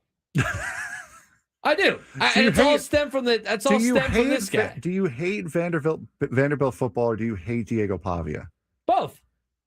Why This do is you arrogance to Vanderbilt football now, thinking they've done something. Because Diego Pavia taking knees as practice at Alabama, such a windsock. Such a windsock. That's not even the craziest thing he did. In the noon hour, we'll hear from Joel Klatt being a windsock, and we'll hear from Diego Pavia. We'll talk about what Diego Pavia did to be a windsock, and we'll see who wins windsock of the month. Jim Bowden's up there for a high vote right now. Yes, he is. We'll replay all the candidates and then put the poll out. We'll put the poll out in the noon hour. But first, we got to get to today's sports thread. You know that group chat? The one that's always blowing up with the biggest sports takes, debates, and breaking news? You got barbecue back there, and you didn't invite me? Yeah, we've got that too. Welcome to the Sports Thread, where we break down the top 5 stories in sports, just like you would with your crew. Oh, no! Disaster! What a bad idea! No filters, no silence, just real talk. Brought to you by QC Kinetics. Stop sitting on the sidelines. QC Kinetics gets you back in the game without surgery. To learn how, visit QCkinetics.com. All right, Frank, what do we got in the sports world? Well, I mean, we started off with the Heisman Trophy, so we may as well Number 1. continue with it. Fernando Mendoza has become the first Indiana Hoosier to win the Heisman Trophy. This coming from ESPN.com. Fernando Mendoza, the quarterback of the number 1 Indiana Hoosiers, won the Heisman Trophy on Saturday night, becoming the first Hoosier to win college football's most prestigious award since its inception in 1935. Mendoza claimed 2,362 points, including 643 first place votes. He beat Vanderbilt's quarterback Diego Pavia by almost 1,000 points. Notre Dame running back Jeremiah Love and Ohio State's quarterback Julian Sayin. Carlsbad. Yes. Mendoza guided the Hoosiers to their first number 1 ranking and the top seed of the 12-team college football playoff bracket, throwing for 2,980 yards and a nation-best 33 touchdown passes, while also running for 6 more.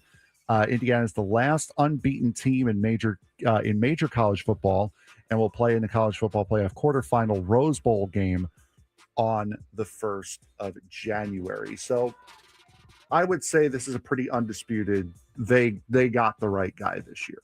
I think so too. I think Mendoza was the best option to win the Heisman. I'm not a big believer. I don't really like the Heisman Trophy in general. I think it's kind of a waste of everybody's time. I know that's a controversial topic for a lot of people. A lot of people love awards. I think the Heisman Trophy is a gigantic waste of everybody's time.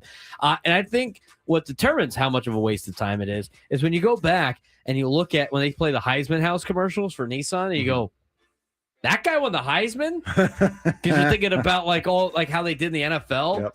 I mean, I know it's an award for the best player in college football, but I would think that the best player in college football would probably be pretty decent in the National Football League more times than not. Yeah. And the fact that the guy, most of these guys have not been huge impacts in college in the NFL, just shows you how much of a charade the Heisman Trophy is. And I think a lot of people in San Diego understand that Marshall Faulk not winning for Gino Torretta really set the tone of this thing goes downhill. I mean, go look up the last decade plus of Heisman Trophy winners. There's a couple of good NFL players in there. You start going through and you're like, this guy won the Heisman? That is the most hyped award, in my opinion. But you know what? If you had to pick out of the group, I'd probably pick Mendoza, and I'm glad he won. Seems like a good kid. Seems like he comes from a good family. The surrounding drama around it with Diego Pavia is hilarious, but we'll talk about that at noon. Let's do that, actually. Travis Hunter won it last year. It's too early to tell. Jaden Daniels, too early to tell. Looks good, though. Looks good. Caleb Williams, would you say that's too early to tell or no? He's an okay quarterback. He's an average quarterback in the NFL. He's not like a legit dude. Bryce Young. He has been benched twice. He's starting to play a little bit better, but he's not very good. Devontae Smith. Solid. You know what? First time it's not a quarterback and out of the group. Yep, wide receiver. Right. Well, Travis Hunter, but again, too early to tell. Joe Burrow. He's been all right. He's been one of the better players, but you know what? Guy's never healthy. We'll go back to 2010 here. We'll stop at 2010. Kyler Murray. Not good. Doesn't stay healthy. Baker Mayfield. He's bounced around the NFL for a lot of different teams. Lamar Jackson. Lamar, not bad. Derrick Henry. Solid. Marcus Mariota. Do I need to say anything about Marcus Mariota? Jameis Winston. Not great. Johnny Manziel. Terrible. Robert Griffin III. Not great. Cameron Newton. Okay. Mark Ingram II was okay in the NFL. Sam Bradford.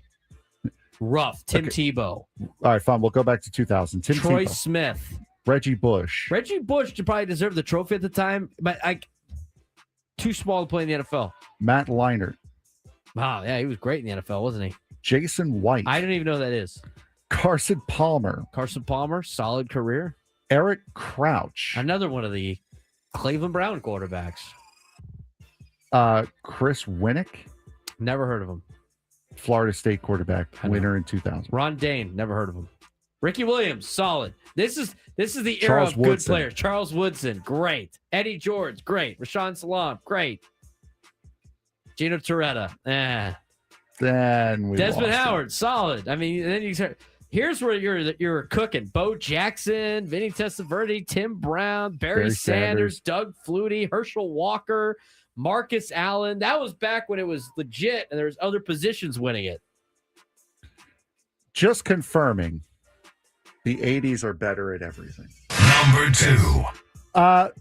This is something that we were both very highly anticipating, and we haven't had a chance to talk about it until now. LSU's schedule came out. The entire SEC schedule came out for 2026. LSU will start the season at Clemson. Versus Clemson. Then they will play Louisiana Tech. Their first SEC game is at Ole Miss. The first SEC game for Lane Kiffin as the head coach of LSU is going back to LSU. That is amazing. Then it's Texas A&M, McNeese, at Kentucky, Mississippi State, at Auburn, Alabama, Texas. The last 2 games are on the road. It is going to be at Tennessee and at Arkansas. Please tell me the SEC did not cook with that schedule. Their first road game in the SEC is at Ole Miss. Their last road game in the SEC. Second to last at Tennessee. Great. Yeah, Hilarious. Jordan Malk, I will do exactly that. I knew I wasn't going to get it right. So And that's I the guy that just tried. doesn't like us, though. Okay. That guy's always popping off about how bad we are all the time. Since the last. Hey, man, No, that guy. I like the 80s because that had the best music. Here's what you need to know about like the college football history. When that Florida State quarterback, which I have never heard of before in my life, when he won the Heisman, I was 5 years old. When Ron Dane won the Heisman, I was 4 years old. Here's the other thing too. Just to put in perspective, like all the kids I coach in high school football, Frank, don't know who LaDainian Tomlinson is. They don't know who Antonio Cromartie is. They don't know who any of those. They have never heard of him. In fact, where's Richard in the chat? He's gonna explode. I had a kid on my team this year tell me that Marshawn Lynch is a better running back all time than LaDainian Tomlinson. I wanted to vomit. Wait, who? Marshawn Lynch. I had a kid tell me that Marshawn Lynch is a better running back than LaDainian Tomlinson. Where's Richard? Come on, buddy. This is obscene. I don't know who those guys are. I've never heard of them. That just tells you like what kind of impact they had in the NFL. I would have known who they were if they had big careers. I don't know who they are. Exactly. There goes Perspective of age. Just like if I brought up guys from the 1930s, a lot of people would be like, I don't know who that is. Also, before your time. India destroyed a stadium because Argentina played Lionel Messi for 5 minutes, and I saw that. John Cena lost, sparking a riot in Washington, D.C. Marshawn Lynch is better than LaDainian Tomlinson. Give me a break. None of the kids had any idea who LaDainian Tomlinson was. Noon hour when we come back.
San Diego, it's time to fire it up. From the beaches to the ballparks, from the Gaslamp to North County, No one knows America's finest city like he does. You can't just punt on a Manny Machado prime year. He's a fourth-generation San Diegan, born and raised in the heart of this community.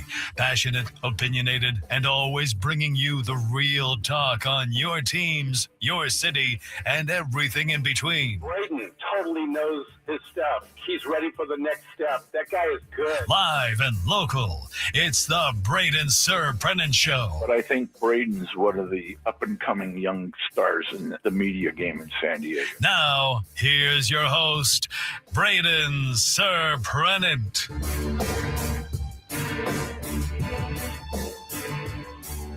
All guests on 97 to the Fan. Join us on the David P. Shapiro Fan Hotline. David P. Shapiro, criminal defense attorneys, helping good people regain control of their future when charged with a crime since 2010.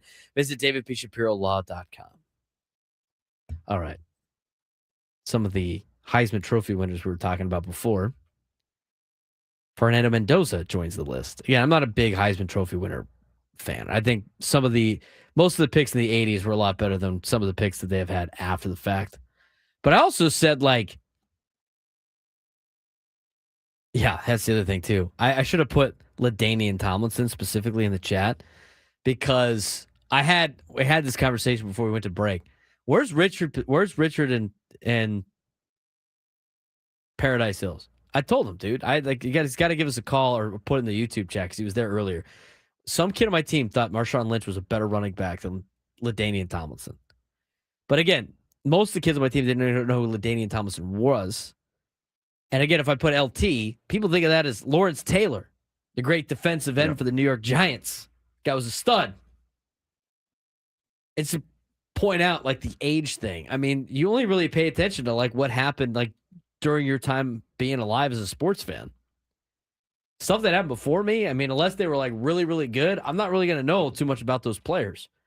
That's it's funny, you hear, I'll listen to Chris Ello talk about different team. Oh, that guy, that team had this guy and this guy and this guy. I'm like, how did you know that? Now I'm sitting there naming off players of 2004 teams, and I'm like, oh, okay, it makes sense now. I bet you if you gave him a bunch of teams or players of teams from when he was born, whatever year that was, I don't want to age Chris. Probably sometime in the 60s. I was gonna say, I think it starts with 18. Oh my God. Jeez. That's the show joke. But anyway, that was where we got with that. And let's get to the all right. So we played the Jim Bowden sound. We got to play it one more time to vote for Win Sock of the Day. Yes, we'll play all three of the candidates, and then I'll put the poll up. All right. So Win Sock number 1 was we're gonna vote for Win Sock of the month. And unfortunately, it's we've talked about it all 3 days. Let's talk about Diego Pavia first. Okay. So Diego Pavia is a finalist for the Heisman. Did he finish in second? Yes. So Diego Pavia finishes second in the Heisman Trophy voting. Number 1 was Fernando Mendoza of Indiana. Second place with Diego Pavia. Here's what Diego Pavia was lining up already. He goes to the Heisman Trophy celebrate, whatever it's called, announcement. And they do a lot of social media stuff with this, right? And one of the social media questions, they have a bracket in front of them, the best college quarterbacks ever. And it's none of the current quarterbacks are on this bracket. And they wanted him to fill it out on a TikTok. And I forget who they asked. They were they gave 2 names for quarterbacks. Oh, who's better to try to fill this bracket? And he responded with me. Me. Well, he's got the personal confidence thing down at least. Me. I'm the best quarterback in college football history. It's for God's. All right, dude. That's strike 1 for being a Win Sock. Strike 2 for being a Win Sock. He loses the Heisman. Comes in second. By the way, he's older than everybody else, too. It's 20. He's 23 years old. He's getting special exemption to play because he had argued that playing college or junior college football should not count towards your eligibility, which is dumb in a nutshell. It's the same guy that when he went to play at Alabama this year, as a member of Vanderbilt, he was practicing his celebration after taking the final knee to win the game in Tuscaloosa. He was practicing it in pregame. Windsock. So he comes in second. And what he does is after he goes out and parties in New York, wherever the ceremony is, forget where, I think it's usually in New York, if I'm not mistaken. He gets bottle service. And the bottle service sign, like when you get bottle service, like they come in with the sign, everything like that. Oh, let's go. The sign says bleep, 4-letter word, starts with an F. Indiana, because that's where Mendoza plays at. Come on. Already kind of ridiculous. And then after that, when he's posted on Instagram, it's a picture of him and his boys, his entourage. And it says, bleep all the Heisman voters. What a windsock. I mean, at least he's taking the loss well. Stop it, Big Ten, Frank. He's not even a Big Ten product. You have to defend him. Brother, that was obvious sarcasm. Yeah, but that's what Big Ten Frank is. No, Big Ten Frank makes a genuine argument in an ironic way. That was just straight up sarcasm. I view it as the same coming from Big Ten Frank. So he's candidate number 1 for Windsock of the Month. Candidate number 2, a topic we haven't really discussed yet, we're going to discuss in a second, is Joel Klatt. Now, Joel Klatt is on a podcast. What podcast is he on? This looks to be on, it looks like 777 Birmingham, the next round. Okay. That's the next round is the Twitter account that it says, but I think that's a casino sponsor they have, the 777 Birmingham Casino. That sounds like a sponsor. Yeah. The next round, I believe, is the podcast. The next round podcast. Joel Klatt's on it live. Now, here's the deal with Joel Klatt. I like Joel Klatt. I don't mind him on air. I think he has some good points. I'm not an enemy of Joel Klatt. He's going to be doing the game for the Holiday Bowl. He'll be here in town soon. I don't dislike Joel Klatt. But Joel Klatt made an enemy out of all of college sports fans yesterday. No kidding. And it's more of I can't believe Joel Klatt said this out loud. I'm not mad, Joel Klatt. I'm disappointed. And I'm disappointed that Joel Klatt is a finalist for Windsock of the Month. Here's what Joel Klatt had to say about the college football playoff and March Madness. How important is it for Tulane or James Madison to be competitive this weekend? Is it sort of the future of an auto bid for the G5 at stake for them to look the part this weekend? I don't think that it matters. It would help in the sentiment, the public sentiment, but these things are going to be, it will be determined by finances and litigation. And the reason the group of 5 is included in this playoff is to avoid antitrust litigation. That's it, guys. Like, we're not looking for a Cinderella. Nobody cares in football about James Madison or the equivalent of George Mason going. Didn't George Mason go to the Final Four or something like that? Nobody cares in football about that. We don't want Cinderellas. We want the best teams playing each other at the end. In fact, hot take. I mean, like the hottest of all takes that I've ever had in my entire life.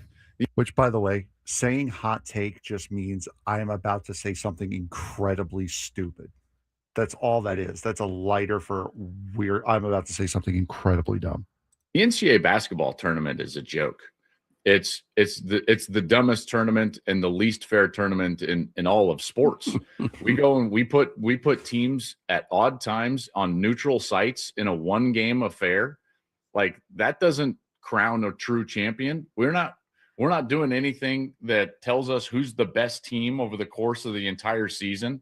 Like, if anything, the NCAA basketball tournament should act exactly like the old World Cup, which we should have groups. They should all get guaranteed 3 games, and they should be played at the higher seeds arena so that those seeds are rewarded for a quality game. And that way we don't just get to see, like, Kentucky one and done against George Mason or something like that. Well, that's stupid. That's stupid. Again, hottest of all takes, but that would make the NCAA basketball tournament far better. Neutral site, one and dones. What are we doing? Yeah, you know who loves that though is CBS. I mean, it's great for CBS. I guess. Well, It sucks for the fans. CBS paying billions of dollars for it. Yeah. No, I'm with you. True. It doesn't determine, I think more often than not, when we get our football national champion, you're able to look back and say, yeah, it's probably the best team all season. Or, and I think close enough I'm comfortable so with it. Yeah. Yeah. I mean, I thought the year Georgia missed a couple of years ago, I was like, when Michigan won, I was like, man, that was a tough one when Bama beat them in the SEC championship game. But that's a hot take. So back to the group of five. I think that in order to separate it out, the group of five will have to be incentivized somehow, and specifically from a financial perspective, to go play their own championship. I think that would be better for them anyways. But if that doesn't happen and they get cut out of the finances, they will sue and will wind up in court, and they'll be in the playoff moving forward. They should be. As they should be. Yeah. Otherwise, why even have them exist? Exactly. Why have them exist? Why don't we just have 15 teams? That's what everybody wants to watch. What a joke. What a joke. Hey, San Diego State, I know you want to compete for a lot of stuff. Why do you even have athletics if that's the case? I mean, honestly, why even have athletics? To be fair, I wouldn't mind seeing a World Cup style tournament, split up into groups and then bracketing it out that way. I honestly wouldn't mind that. Be interesting to say the least. Yeah. But to say that nobody cares about the Cinderellas and we just care about Kentucky. You know what I hate watching? I hate watching dominant teams play. I hate doing it. It's boring to me. It's always been boring. Did you imagine you applied that to baseball? Nobody wants to see the Padres as a Cinderella story. Dodgers, Yankees, just leave the World Dodgers, Series every Yankees, year. and all the big, just have them all play. Let all the small market teams compete in their own bracket. That's basically what he's saying in the context of things. We're going to talk about this later on, but he's windsock number 2. Windsock number 3 is Jim Bowden for this stupid comment that we've played 3 times today. I tell people as fans, you don't have to be a Pirate fan. You can retire as a Pirate fan or trade yourself to the Dodgers. If you want to see your team win, right now, the Dodgers have the best chance to win a World Series again this year. So if you want to win, you as a fan, you can go to any team you want. You don't have to root for the team that's your home city. And you can see the Dodgers come play in your home city. They'll come into Pittsburgh and beat you. So look, if it bothers you that much, just become a Dodger fan. It's fine. Stupid. And the poll goes live. Who's the windsock of the month? Jim Bowden, Joe Klatt, or Diego Pavia?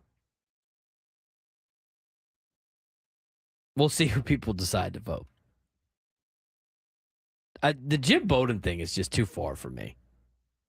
That is insane. It's just what? You want us to stop being fans of the team and just go root for winners? What's the point in that? I mean, what's the... Talk about a guy that's not have any feel. Joe Klatt has no feel in college basketball either, by the way. You're telling me that, we don't like to watch college basketball because of, it's bad for the fans to watch the NCAA tournament? Why don't you tell it to San Diego State basketball fans that saw their team go to the national championship game? Or say it's a Florida Athletic who they beat to get there. Yeah, Florida Atlantic in the Atlantic, Final Four. Florida Atlantic. Come on. Ridiculous. 833-288-0973, 833-288-0973. I just, some of these things are just so dumb. Dopes. Just people are dope sometimes. I do want to touch more on this Joe Klatt thing when we come back. I mean, where college athletics is going, what people don't understand about college football.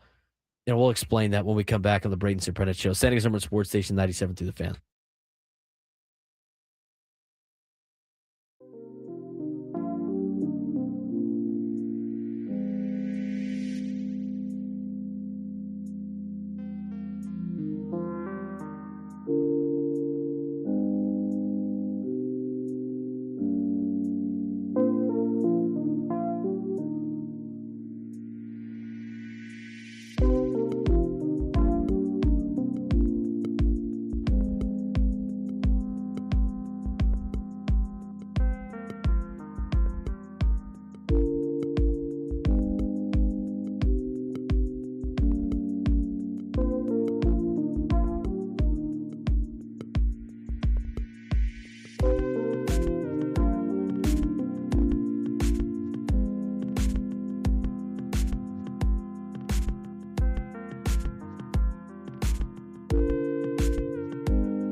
All right, let's talk about what Joel Klatt was talking about, the NCAA tournament. Guys against the NCAA tournament. It's crazy. We put in the poll who gets the win sock of the month for December. Jim Bowden's leading the field by a lot. 84%, Joel Klatt 4%, Diego Pavia 12%. We played in the last segment why they're win socks. Oh, there's Richard. Richard, what you got on Marshawn Lynch versus LT? Who's a better running back all time? I'll tell you what the young guys have said. The kids think Marshawn Lynch is like one of the greatest running backs ever. They don't even know who LaDainian Tomlinson is. That's a topic for it that we talked about earlier. Anyway, let's get to what Joel Klatt had to say. Now, Joel Klatt mentioned how like nobody wants to see a Cinderella. I disagree with that. I think it's fun watching an underdog play. I think it's fun watching an underdog win. I hope James Madison and Tulane punch those schools in the mouth. It's a tough ask, for sure, especially when you start looking at the money distributions. I mean, you want to talk about Major League Baseball and the money distributions? I mean, there's an article in The Athletic that we're going to talk about later on, probably tomorrow, about how do the college football playoff teams compare financially. I mean, the gap is ridiculous. I don't even know why all these schools are in Division I. And we have people in the chat, like my buddy Sam, talking about how, like, oh, the college football playoff is already too many teams and all this other stuff. I don't know how you can be a fan of San Diego State and sit there and go, like, we shouldn't have a chance to win a national championship. If that's the case, why even have a program? I got to ask that. Like, why would anybody have a program? Why in any league? Like, could you imagine in Major League Baseball if they had a deal where, like, the Padres are in Major League Baseball, but the only way that they can make the playoff is based on what someone's opinion is of their team, and there was no way on the field that they could prove to go to the World Series, and they were basically locked out of ever winning. Even if they went undefeated, they still couldn't get in the playoff. Would you even watch that team play? No, I wouldn't even watch them play. You wonder why San Diego State doesn't have a lot of, like, attendance numbers for football. This is part of the problem. And here's the other thing Joel Klatt said about the college football playoff. He's so against, like, the group of five. Everybody wants the 12 best schools, but the 12 best schools, the who exactly? A bunch of people's opinions? We look at the Alabama logo. I was just having this conversation off air about the difference between, well, in the NCAA tournament, like, you like the Cinderella in the first couple rounds, but after that, you want to see the best teams play. Do you want to see the best teams play, or do you want to see the best teams with the logos that are the most familiar play? I asked Adam that during the break. Now, he gave me the answer I thought he was going to give. But if, let's just say, like, here's the deal about this. This is where I disagree with this whole, like, we want the 12 best teams. I think it's a cop-out to get the 12 teams that have the biggest fan bases in there. Let me ask you this question. James Madison, right, has no business being in the college football playoff. That's what everybody says. They have no business being in the college football playoff. This is ridiculous. They're taking away spots from good teams. Well, you know what? I will save that argument for a different day. In fact, when it happened, I remember even my dad, who's a big football fan, doesn't have time to watch college football all the time because he's coaching high school football. It's like, James Madison? I'm like, they're pretty good. They won their conference. They've had a good season. They're in the playoff. But he wouldn't know because he didn't watch. So my question is, if Alabama and James Madison flipped rosters and they wore the same and wore the uniforms, and James Madison made it to the semifinals, are they getting the level of TV ratings that Alabama is, Frank? I'm sorry, one more time. You I used Alabama as an example, yes, just because they kind of snuck their way in and they're spending the most money on their football expenses. Let me ask you this question. Mm-hmm. If the roster for James Madison switched with the roster of Alabama, and all of Alabama's players were playing at James Madison, and all the James Madison players were playing at Alabama, they both made the playoff. And so now that James Madison team makes the semifinals because they have the roster of Alabama, mm-hmm. Are the ratings good for that team? Are the ratings good for that game? Yeah. No, they're not. Because people see James Madison and go, oh, it's James Madison. I don't know who they are. I'm not going to watch. I'm thinking of a college football playoff game, so the ratings are going to be decent anyway. They're going to be one of the lowest ratings that you would ever see if James Madison made it to the semifinal, regardless of how talented their team was. That's like San Diego State playing Florida Atlantic. San Diego State team was loaded in basketball, but the ratings are probably low. Why? Because it's San Diego State. It's not one of the teams that we're used to seeing. It's not one of the Blue Bloods. It's not one of the teams with the biggest logos. Yankees and Red Sox, Frank, still get some of the highest rated Sunday Night Baseball games every single year. And we always bitch, moan, and complain that they're on Sunday Night Baseball when they're not nearly as good as some other teams out there in baseball. But why? Why do they get some of the best ratings? Yeah, they're the two most popular teams. Most popular teams. They know the logo. They look at the logo. So again, as much as everybody like, oh, we want to watch good. No, you don't want to watch the best teams. You want to watch the teams that have the logos that you recognize. That's what you want to watch. Juan Reeves. San Diego State's got a pretty sick logo. Hey, hey. But that's the reality of the situation. It's not how good the teams are. James Madison could get some rich alumni to just buy themselves the best team in college athletics. And guess what? Nobody's still going to care because their logo says James Madison. It says JMU and their mascot's the Dukes and it's a dog. And nobody cares because it's not Notre Dame and it's not Alabama and it's not Georgia and it's not a member of the SEC. And it kind of eliminates this entire narrative like, we want to see the best 12 teams in the playoff. BS, dude. Nobody does. Just say the quiet part out loud. You want to see the brand names in because they have the biggest fan bases and because those people watch the games more. It's not about the talent on the team. They would change the narrative all the time. This is why they never want to make an automatic qualifier for the playoff because some of this stuff would happen and some of these teams would actually get exposed for not being the best because they actually have to play the best. So when I look at this entire thing, like only 4 teams can win the college football playoff. That's a lie, first of all. If you look at the college football playoff for this year, Frank, there's probably a lot more than 4 teams that can win the national championship this year. Yes. Let's look at it. I would say of the teams that are in, I would say that Ohio State, Georgia, honestly, Indiana. I think Indiana has a good chance. Have legitimate shots. That's just off the top. I think Texas Tech is good enough to win. I think they have Oregon, a legitimate shot. Oregon's good enough to win. I think Texas A&M has looked good enough to win. Mm-hmm. Alabama snuck into the playoff. I mean, if they beat Oklahoma, I think they match up well with Indiana. They're going to be in the semifinals. That means they got a shot to win. There are some teams there that do need the help of the bracket falling the right way to have that shot, but I wouldn't consider Oregon not a legitimate champion. Oregon, Texas Tech, I think is going to be a hell of a game. Oregon, Texas Tech, I think is going to be a hell of a game. Nate, shut up.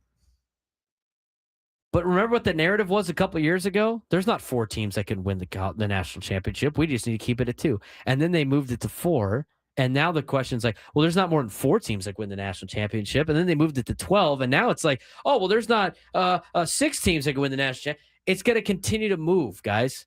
Yeah.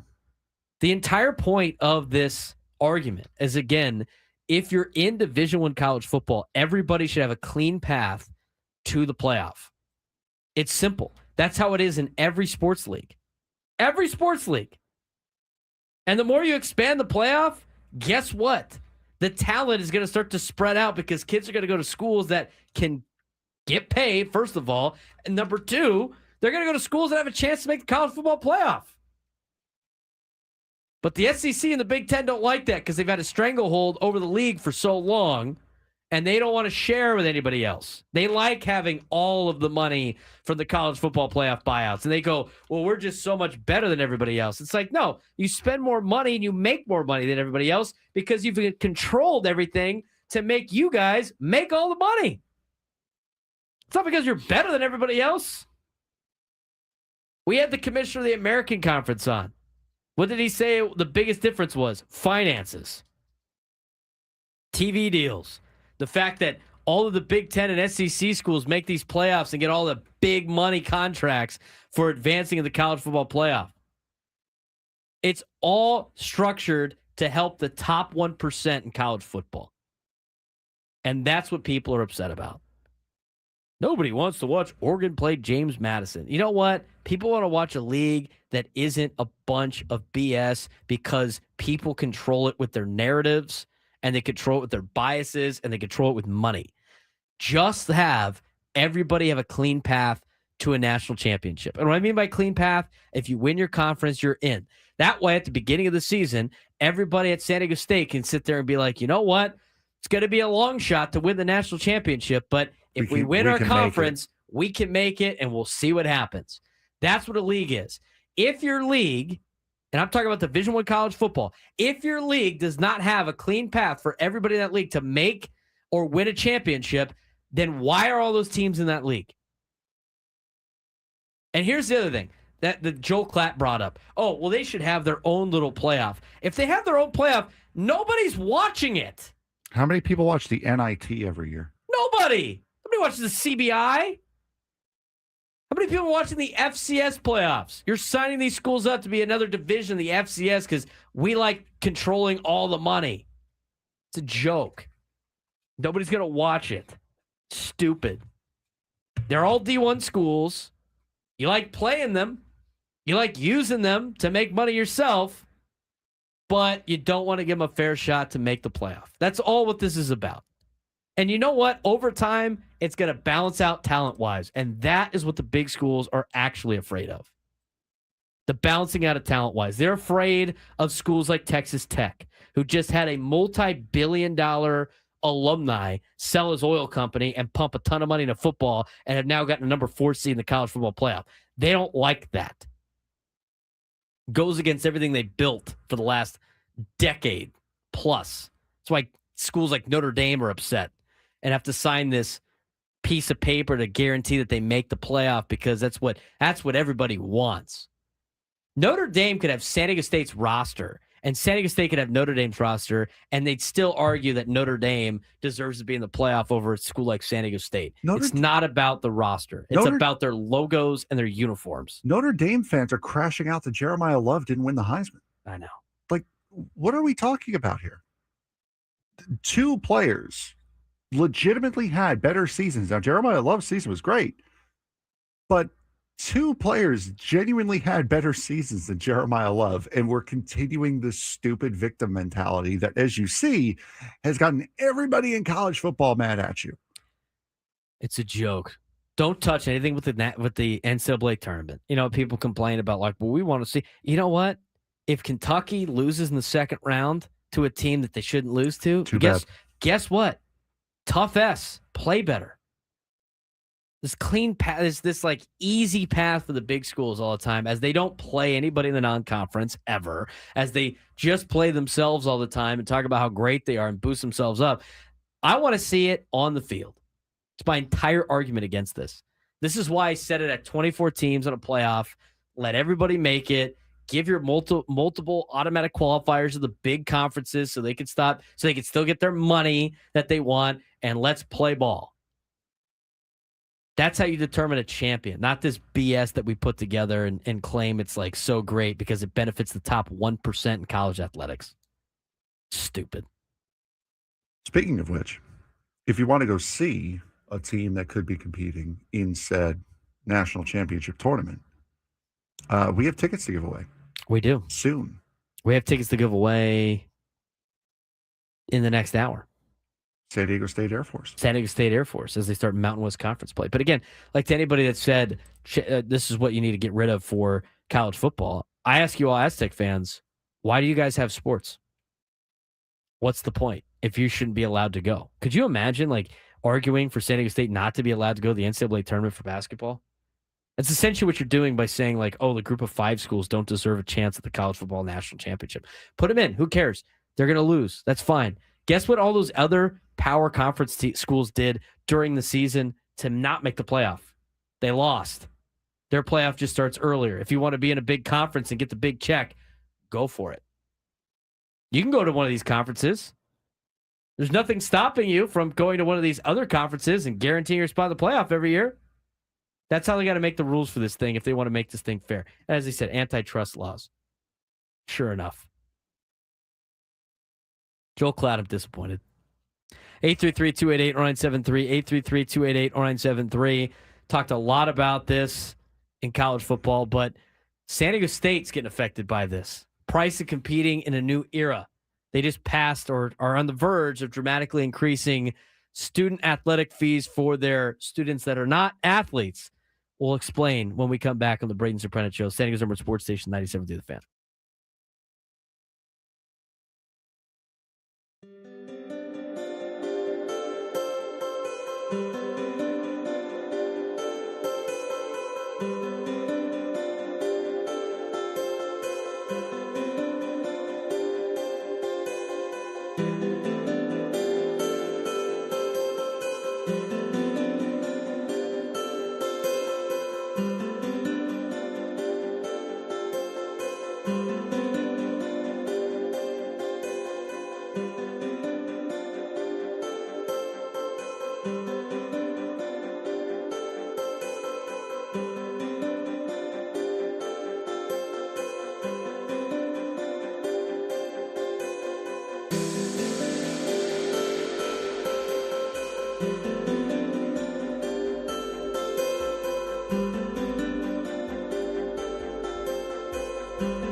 Gotta get to today's midday sports stand-up. Remember to tune in the next 19 minutes or so as we announce today's biggest fan.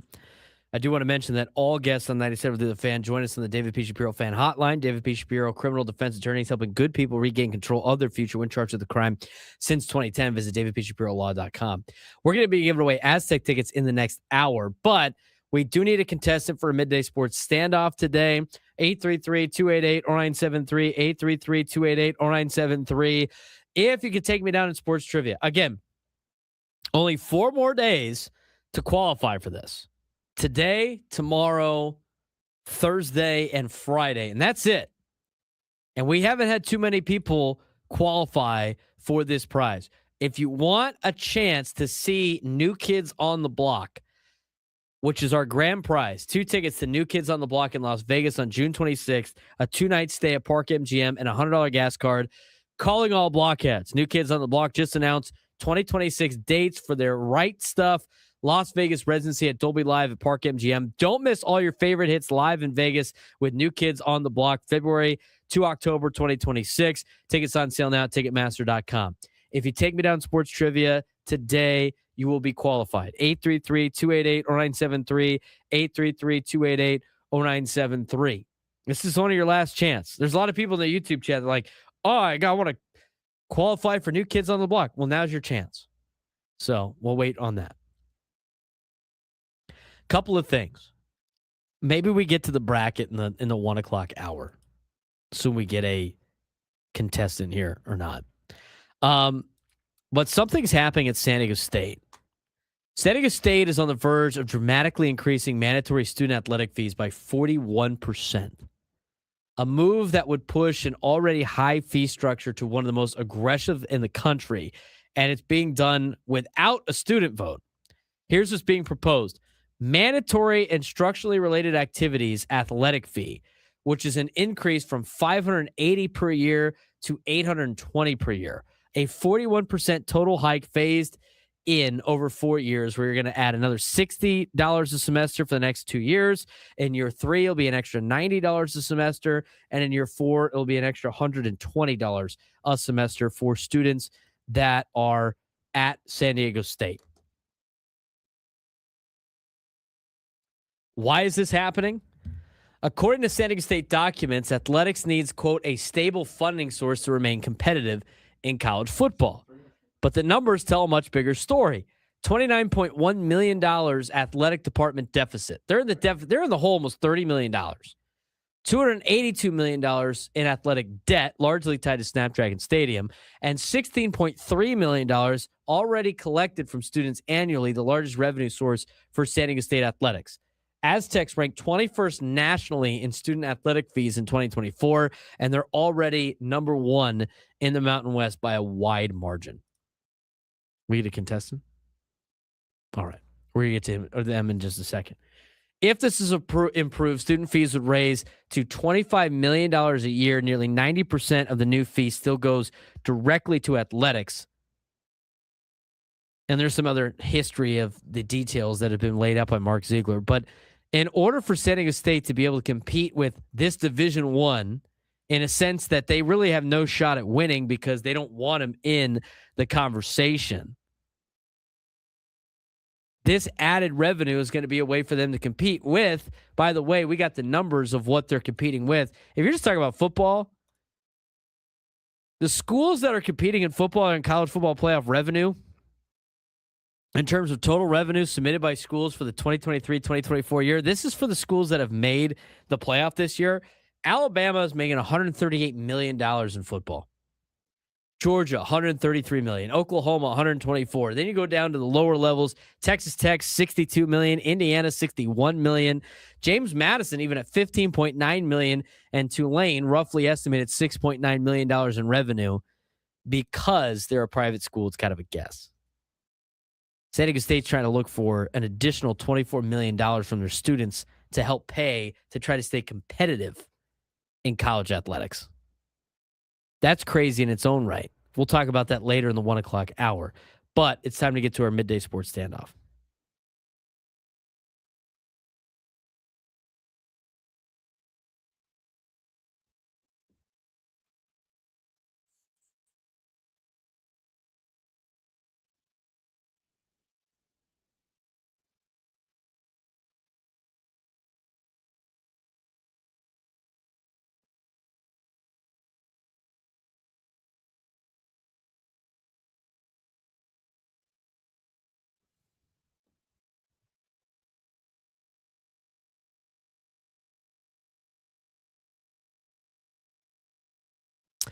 All right, Frank, who we got playing today?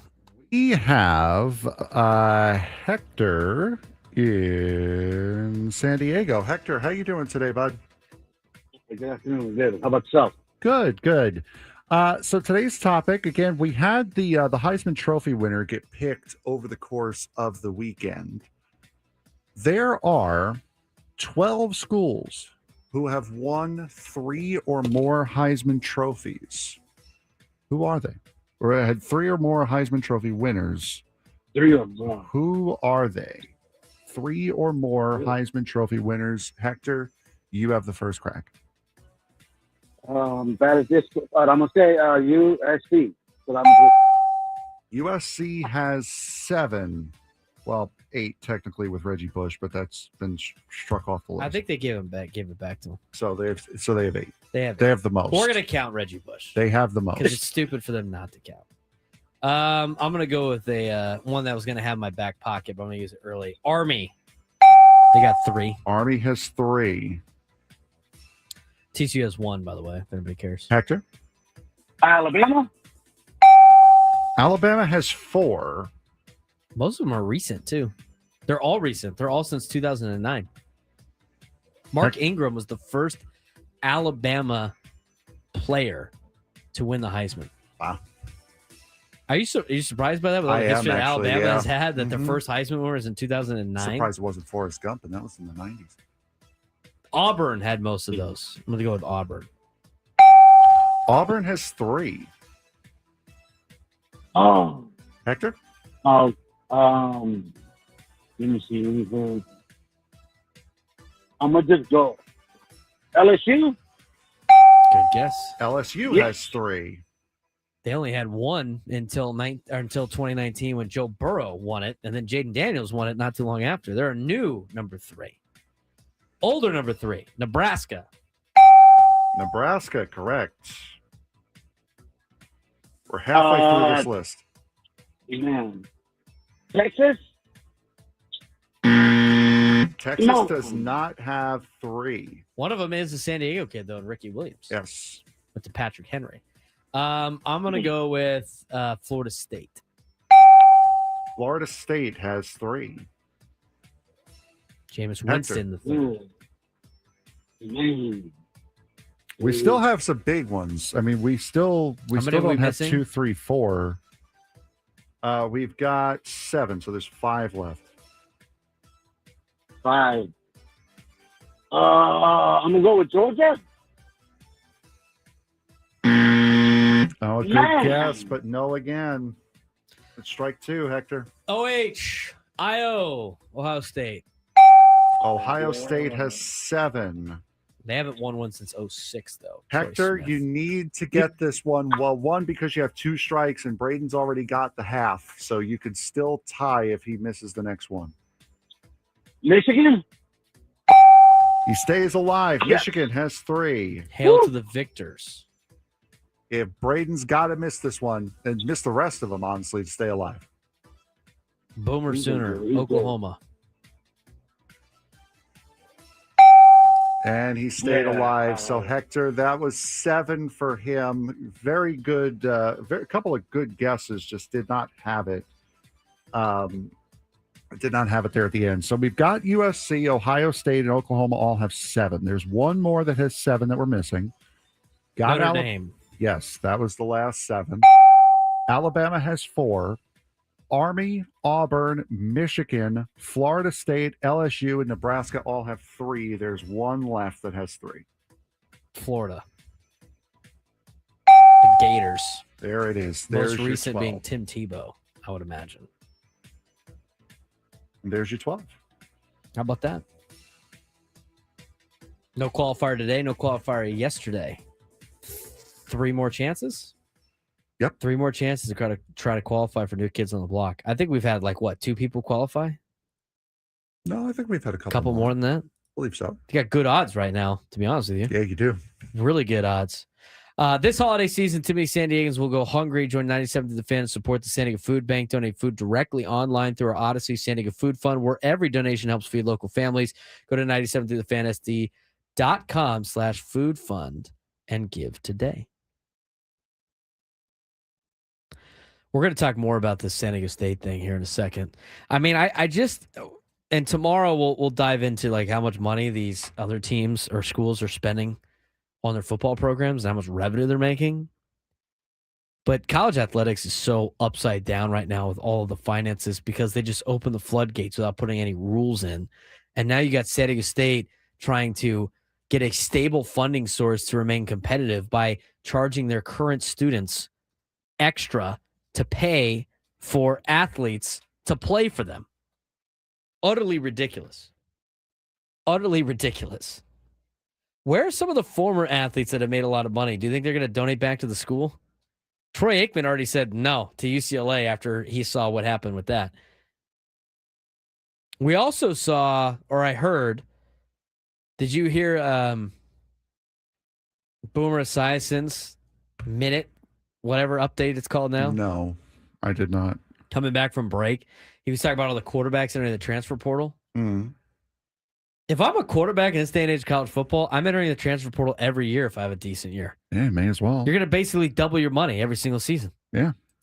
You're going to get a big contract. That's like Ole Miss's quarterback right now is contemplating even playing in the game against Tulane. Which is a joke. What are we doing? What are we doing in college athletics? I know I heard some of the stories from some of the players that we used to have at Cathedral that have graduated now playing at the next level. They have all basically said this is an individual sport at the college level. I mean, everybody is definitely out for themselves. But that's the environment we've created. Maybe you got to be like all these other schools like Oregon, Ohio State who could do it to get some of the NIL money back by charging fines for kids not showing up to meetings and stuff. But I don't know how they're going to rope this thing in with college football. And the whole group of five. And the national narrative on all this stuff is so sickening to listen to, Frank. It's so sickening to listen to. Clay, we did say Army had 3. Army had 3. That is correct. I was surprised Navy wasn't on this list. I thought they'd have a couple. Mm-mm. Like back in the day, usually had the Yale, Harvard. Mm-hmm. Notre Dame, I think, had the 2nd Heisman winner. I can go back to that Heisman website here. Let Not us right know. now, at least. In the next hour, we're going to give away tickets to Aztec basketball. They have a game tomorrow night against Air Force at Viejas Arena. You can get your tickets at goaztecs.com. We will also announce today's biggest fan when we come back and take a look at the bracket that would make Joel Klatt throw up. What does it look like? We'll show it to you when we come back.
College football is the gift that keeps on giving, Frank. It's a gift that keeps on giving. What happened now? Oh my God, it's great. It's so funny. It's so funny. I love it. We're gonna talk about. I'm gonna tell you what happened on after we say today's biggest fan. Oh God, I don't know what. Hilarious. This is, it's funny. This will be news to me. It's not super severe. But it is funny. All right, today's biggest fan. Today, it's time for today's biggest fan, and congratulations to today's biggest fan, Troy Anderson in Escondido. Troy Anderson in Escondido. Give us a call in the next 10 minutes at 833-288-0973, 833-288-0973, and you'll qualify for our grand prize. 20 tickets for you and your friends for a night in our Odyssey Suite at a Padres game with all the fan staff later this season, catered by Spiro's Mediterranean Cuisine. Remember to register your name at 97thefan.com/biggest fan. Troy Anderson in Escondido. We've gotten the last 2 days, so we've got a little bit of a streak going here. Let's try to keep it up here, Troy. Guy's got two first names. Anderson's a first name? Mm-hmm. Like a common first name. I know people named Anderson. Okay. Fair enough. The SID at University of San Diego is Anderson Hagler. Oh, that's fair. Two first names. How about that? Marchese Frank. There it is. Although I haven't met anybody named Marchese. And you probably won't. You're not going to name your kid Marchese? Yeah, by the way, Anderson Cooper? I don't know who that guy is. No, I know who he is. I didn't think of it Anderson Silva? I mean, you're acting like Anderson's not I very... didn't think of it as a common first name. Like, I know Define those people. common first names. Like Bob? Like Ricky Bobby. Like those are two first Ricky names for Bobby. a name. Yeah. That's two first names for a name. How about Wilbur the Wildcat? By Troy, I think you meant Wilbur. No, it was not Wilbur in Tucson. Sorry, buddy. Marky Mark. Marchese, dude. Marky Mark. I like it. We're onto something. No. So when your kid becomes when he becomes a rapper, he can go by Marky Mark, but spell it like Marchese. There it is. Twice. So you don't rip off Mark Wahlberg. Anderson. Yeah, we got the Anderson. Troy, please call. What happened in college football, Braden? This is just funny. This is just stupidity. So Warren Sapp is a is a coach for Colorado, right? Coaches the D-line at Colorado. You remember his career too? Yeah.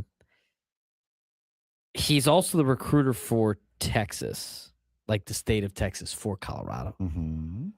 He tweeted out 17 hours ago, Texas is fake football. To which a Colorado burner account, Colorado football superfan account, tweets, dog, you're recruiting Texas kids. Why the hell would you say this on social media? Warren Sapp has since deleted said tweet.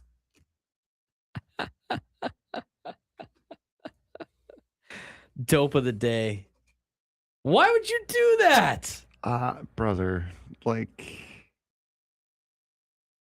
I know you might just be talking smack, but in this day and age, recruiting kids, it's a lot of ass kissing. I mean, come on, Texas to give fake him football. To give him some benefit of the doubt, maybe he was talking about the Longhorns.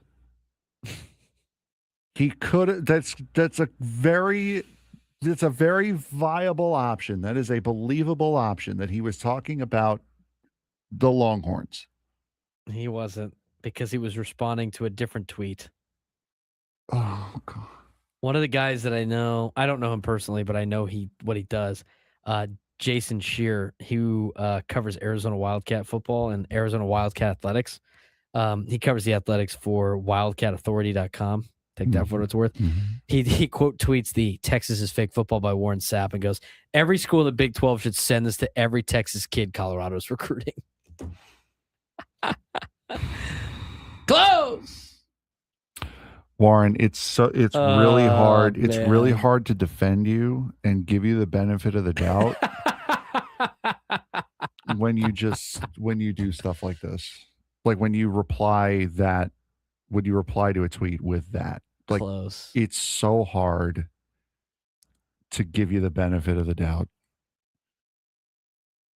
That is amazing. And and that's not me saying that as, a guy who like has an affection for Warren Sapp either way.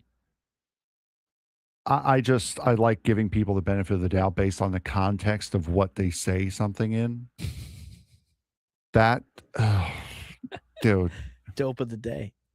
We've already given away. How's the win sock of the day poll going? It's called put Twitter down of the day. It's a gift that keeps on giving. What's our update on the win sock of the day poll? Jim Bowden is winning the poll, 74%.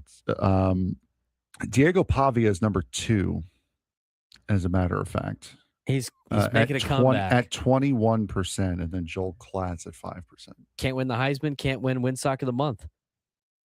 Double. He's going to be double devastated for Diego Pavia. Second place in 72 hours. Except he doesn't know this award exists. Well, he'll learn. He'll learn today. Oh man, Texas is fake football. Warren Sapp has since deleted said tweet. That's so funny. College football is the gift that keeps on giving. Let's talk about this. I'm telling you, the expansion of the 24 teams is what needs to happen to just get everybody. This is what a playoff would look like if you got everybody in to the college football. Everybody was represented.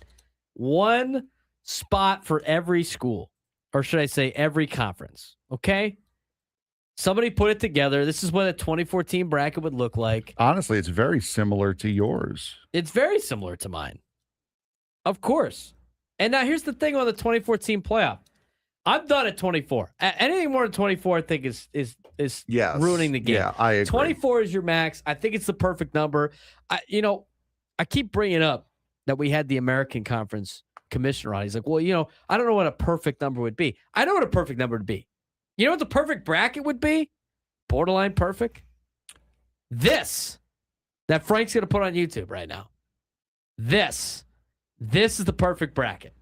I'm in on this. And so what it is on this perfect bracket, and thanks to College Football Rivalries for just putting it on a graphic form, But what this perfect bracket looks like is everything that you would want to see in a college football playoff. Thought of something better than 24. All 9 conference champions represented. Right now, they don't have a Pac-12 champion because there is no Pac-12. So throw that in there and take somebody else out. So whoever is in number 19, I guess. Who's 19? 19 That's here still a would conference be champion. Duke. 18. Who's 18? Michigan. 18's Michigan would be out, and the winner of the Pac-12 would be in. Essentially. Pac-12. Never heard of her. All 9 conference champions represented. This is what a bracket would look like. You get all the automatic qualifiers in there, and then you get your at-large. You seed everything. Here's what you got. You would have, again, 2014 bracket, you would have 8 teams that have buys. Your 8 teams with buys. Indiana is the 1 seed. Ohio State is the 2. Georgia the 3. Texas the 4. They would line up to play. Texas Tech the 4. Sorry, Texas Tech the 4. You would have Oregon the 5, Ole Miss the 6, A&M the 7, Oklahoma the 8. So paired on the buys would be Ohio State and A&M, Oklahoma and Indiana, Oregon and Texas Tech, Ole Miss and Georgia. Pretty close to what you have right now. Mm-hmm. Now, in the first round, you would have teams 9 through 24 play. Because, again, you'd have 2 12-team brackets, essentially. You're doubling what you currently have. And in this bracket, they have all conference champions playing. And this is what the matchups would look like. USC hosting Arizona in the 16-17 matchup. Are you kidding me? That's a fantastic game. You're telling me you wouldn't watch that game? In LA? Winner gets to play Indiana? At Indiana before you go to play maybe in the Rose Bowl? Sounds good. Sign me up. That's the 16-17 matchup. 18-15 right now. Again, there's no Pac-12 this year, so that's why it's not a Pac-12 spot. Michigan, Utah. Played in Salt Lake. That's a solid game. I'd watch that game. Absolutely. Michigan would lose, and Utah would go on to play Ohio State. Or you got Michigan, Ohio State in the second round. You get Michigan, Ohio State twice in 1 year. Yeah, fun. Like it. Notre Dame would have a rematch against Boise, technically, right now. I don't know. That'd probably get switched. Winner would play Ole Miss. Kennesaw State down in South Beach. You kidding me? What a Cinderella story Kennesaw State is. Give them a chance. You get to play in Miami. Winner plays Texas A&M. Still going to get the same matchups anyway. Duke Vanderbilt is an intriguing matchup. You could see windsock Diego Pavia try to take down Duke, who magically won the ACC because the ACC can't figure out their own S. Who's the fluke? Is it Vanderbilt or Duke winning the ACC? That's a good tagline for that game. Winner would play Georgia. I mean, Duke winning the conference is a mistake, but the ACC and their stupid tiebreaker rules more than it's Duke. It's not Duke's fault. Troy, I saw you call in, call back. You'll be qualified because you were literally you were seconds away from not being eligible. Call back. Tulane, Texas. Winner plays Texas Tech. Are you telling me you wouldn't watch that? I'd watch that. BYU, James Madison. Decent matchup. Winner plays Oregon. I'm in favor of all of this. You'd have a couple of bad matchups mixed in there like Kennesaw State at Miami and Western Michigan against Alabama. But you know what? Those are some years. Not every single year is going to be like that. Eventually going to get some world beater group of 5 school. But also what levels the playing field is now kids that might sign up thinking they're going to play at Georgia when they have a guarantee to play at Boise State are going to play at Boise State because they know they're going to start and they know they're going to be able to play in the playoff. All right, so we now have 3 straight on that. Troy, You're good to go. I saw you. I got you. Love it. Love it. I look at this bracket, Frank, and I go, sign me up. And anybody that's a fan of college football says, sign me up. Anybody 100%. If you like college football, you like this. If you don't like college football, you're like, I don't like this. I just want to watch the Blue Bloods. Well, guess what? Just wait till New Year's and you'll get to watch all the Blue Bloods anyway. Yeah. Seriously. Just wait. It's going to eliminate the benefit or the prestige of the regular season. My ass it is. There's no way. It's now everybody's competing for something. It's not like basketball, man. It's football. People are going to watch football no matter what. Exactly. People watch the USFL. Come on. Remember what I said? Remember what I said in terms of the when you would start this Thanksgiving weekend? Yes. Are you telling me you wouldn't watch this on Black Friday and Saturday of Thanksgiving weekend? Are you kidding me? You're telling me you wouldn't watch Arizona play USC on Black Friday and the winner is moving on to play Indiana in the playoff? I'm sure as that I watched Kennesaw State Miami on a Saturday morning. Yeah, no kidding. During Thanksgiving week. Are you kidding me? You wouldn't watch Duke versus Vanderbilt? Tulane, Texas is sneaky good too. That's a decent game right there. Got the storyline. State of Louisiana team taking on Arch Manning in Austin. I think Tulane could beat Texas. Yeah.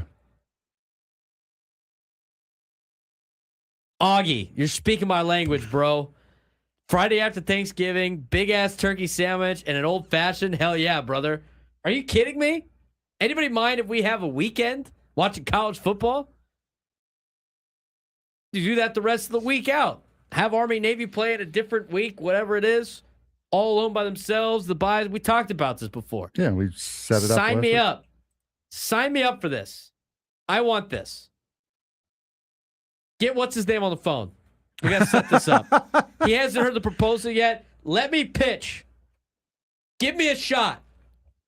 I'm on the bench right now. I'm getting loose. Let me pull my joggers off. Get me in the game, coach. You're on the far side of the bench because remember, to Tim Pernetti's face, you called it the wrong. You called the conference the wrong name. What, did you know that the conference changed? Because guess what? You had American Athletic Conference on the sheet, so you obviously didn't know either. You said it to him though. You put it on the sheet. You said it. You false information on the sheet. You verbally said it to him. When did they switch that? I don't know. Oh, thanks. But they switched it at around 3 p.m. Eastern on Friday when we found out. Yeah, that's a joke.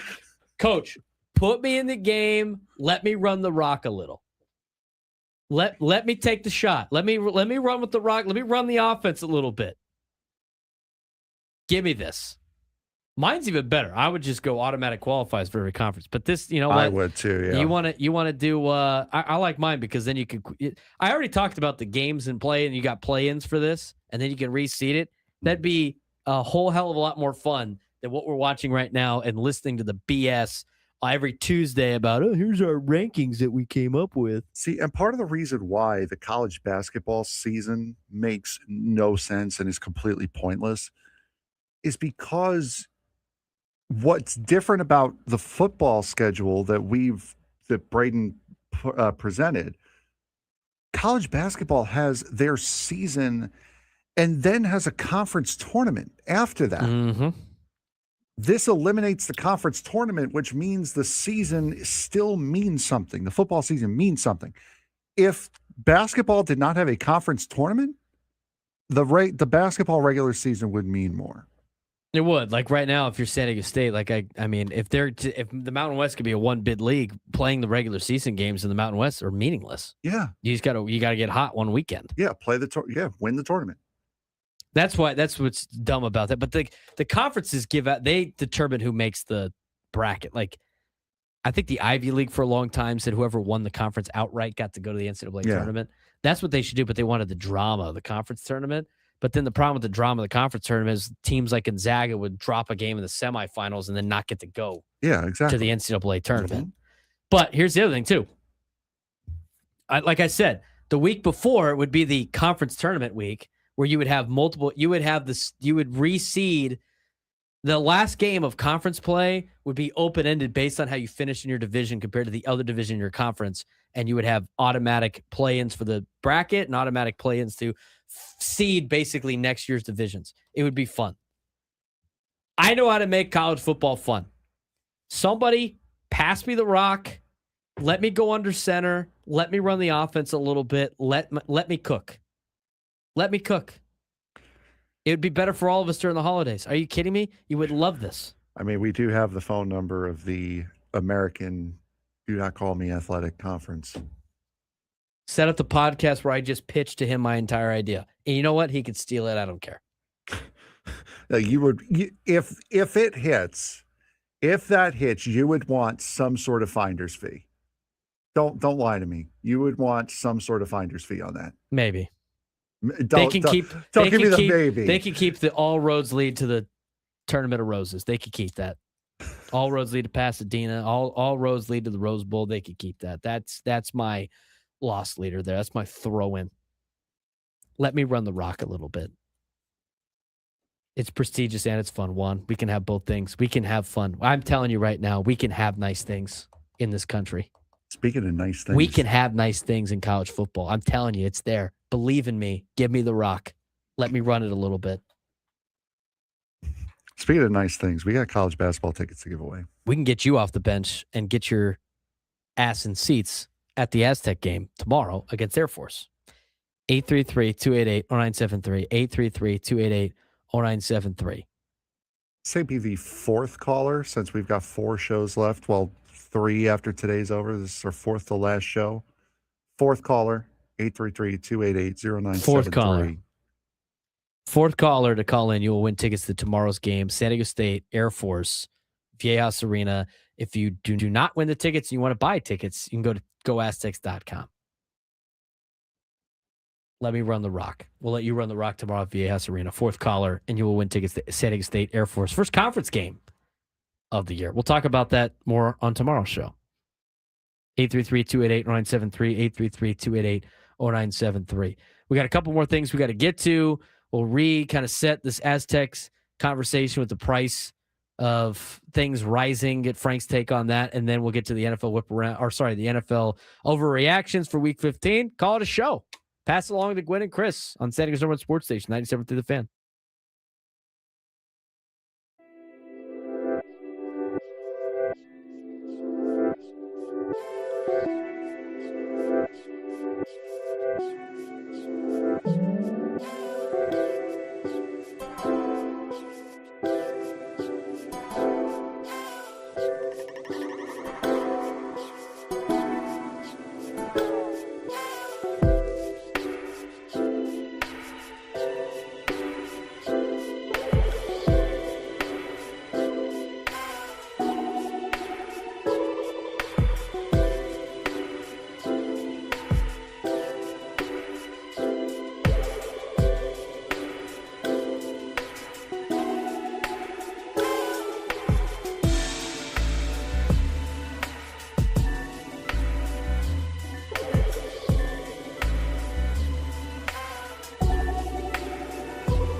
All guests on 97 through the Fan. Join us in the David P. Shapiro Fan Hotline. David P. Shapiro, criminal defense attorneys helping good people regain control of their future when charged with a crime since 2010. Visit davidpshapirolaw.com.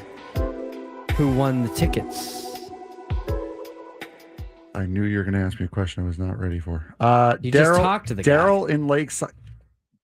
How many more times do I have to say I can't remember names worth of nothing right now? I know you can't, because off air when we would hear you down the line talking about, like, yeah, who's that guy over there? We just had him on. I don't know who that is. Daryl in Lakeside is the winner. That's probably not great that you made the flight to Baltimore and I didn't, because you didn't know who any of our guests were before, during, or after. No, you kept asking.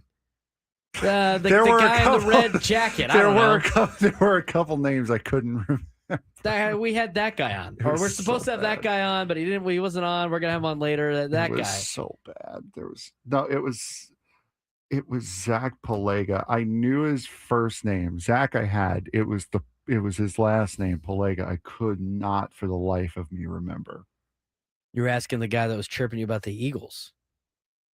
Telling you. Was that Troy? Yes, Troy was one of our texts. And by the way, thank you very much to Troy, Stephen, and Justin, who were my 3 techs out in Baltimore this week. They all did a fantastic job. Very, very good conversations with all 3 of them. So thank you very much. And I have a feeling we'll be seeing them again next year if we do go.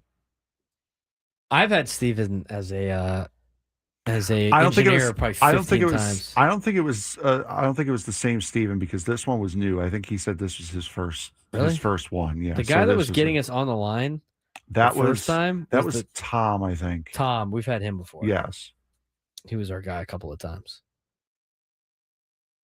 But anyway, Jocelyn, we'd like to thank Frank for holding down the fort while Braden missed his flights. Mine got changed.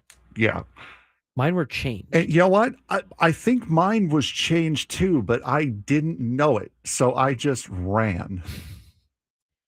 We did get information about a signing that the Giants did, Frank. Would you like to tell people what that was? The San Francisco baseball Giants have signed Adrian Hauser to a 1-year, $2 million deal. 2-year, $22 million. 2-year, 22. With a club option for the third. As a guy who has seen Adrian Hauser pitch in a Met uniform, they spent too much. Didn't you say the same thing about Nick Pivetta last year? No, because Nick Pivetta was never a Met. But you did say they spent too much. I said they got him. It was to get him for $1 million was a steal. Let's see how well that works out when he becomes a $19 million pitcher next year. That is what I said. Those were the exact words that I used many, many, many times. Career year last year. Like I said, worked out great. Worked out amazingly. Let's see how it works out when he's a $19 million pitcher. If he has another career year, I will gladly eat my words on that. It's going to be even better when he gets traded to the Mets, doesn't have a great year at $19 million. And it costs you 2 of your top prospects for no reason. Yeah, because Cohen doesn't know what he's doing. Yeah, and then no, it's not Steve Cohen. It's our wonderful Harvard-educated general manager that is David Stearns. David Stearns. Our wonderful Harvard-educated general manager who still thinks he's in Milwaukee. It's going to be funny. And I know Nate and most of the chat will be on it when that happens. And you know what? I'll say, again, that's just Wednesday for us. And then there's the Mets. Which just goes in line with, and then there's the Jets. And speaking of the Jets, we're going to talk about our overreaction in just a second. But as Jeff Passan reports, between the signings of Jason Foley and now the addition of Adrian Hauser, Giants are shoring up their pitching staff. $11 million a year is not too expensive for a starting pitcher. I know you're against him right now, but Giants did a good job filling out their rotation. You got to fill it out with somebody, Frank. And right now the Padres don't have anybody. Yeah, Adrian Hauser is a solid 4. He's really a 5 starter, 4 if you're really desperate. He's also a guy who would be the first one that if you're trying to replace somebody in the rotation and have someone go into the bullpen as your long innings eater, he's the first guy that you would have to do that. I mean, decent enough pitcher. He can get you innings. He'll be fine in San Francisco. He's not gonna be a world beater. He's not going to be like, oh my God, this guy's having a career renaissance. He's going to be your standard, everyday number 5 starter. Jason Foley got a one-year, $2 million contract this year. Hauser, as I mentioned before, 2 years, $11 million with a club option at the end, according to Jeff Passan. With these moves, do we think, as Go Aztecs puts in the chat, they're out now on MI? That's not a lot of money. It's not a lot of money, but for Hauser. You only have so many rotation spots. You still have Robbie Ray as part of the staff. You have Logan Webb part of the staff. Like I said, you never have too much pitching. Isn't Hicks still there? Or did he get traded to? Was he a part of the Devers trade? I think he was part of the Devers trade. He's not on their roster. So. I would still say yeah, because again, Hauser is going to be one of those guys that you can move to the bullpen if you really need to. He could be that long inning guy, or he could be your number 5 starter. Either one. So I wouldn't say they're out on MI. They could. I think they very well still could get him. I don't think they're out on MI either. I think they're still probably in on MI. We'll see what the MI. When does MI have to decide by? Do you remember the day? MI is January. I know. What's his name? The third baseman. He is coming up. Yeah, he should be up very soon. One of these guys. Here it is. Relatively close. Murakami has to decide by the 22nd, so that's next Monday. Next Monday, correct. So he needs to know by Monday. Imai is the 2nd. Kazuma Okamoto and Kona Takahashi are both January 4th. So, and I haven't heard a thing about Murakami, and maybe that's by design, but Murakami has less than a week to decide whether or not he's going to sign in the major leagues or go back to the MPB. Did you guys see or have you seen this? We have a little bit of time. I was going to talk about this in the last segment because of how stupid the ACC is. Did you see? So they're transitioning to 9 conference games, right? Yes. Okay. But with 17 teams in the conference, not everybody can play a 9-game schedule. It's mathematically impossible.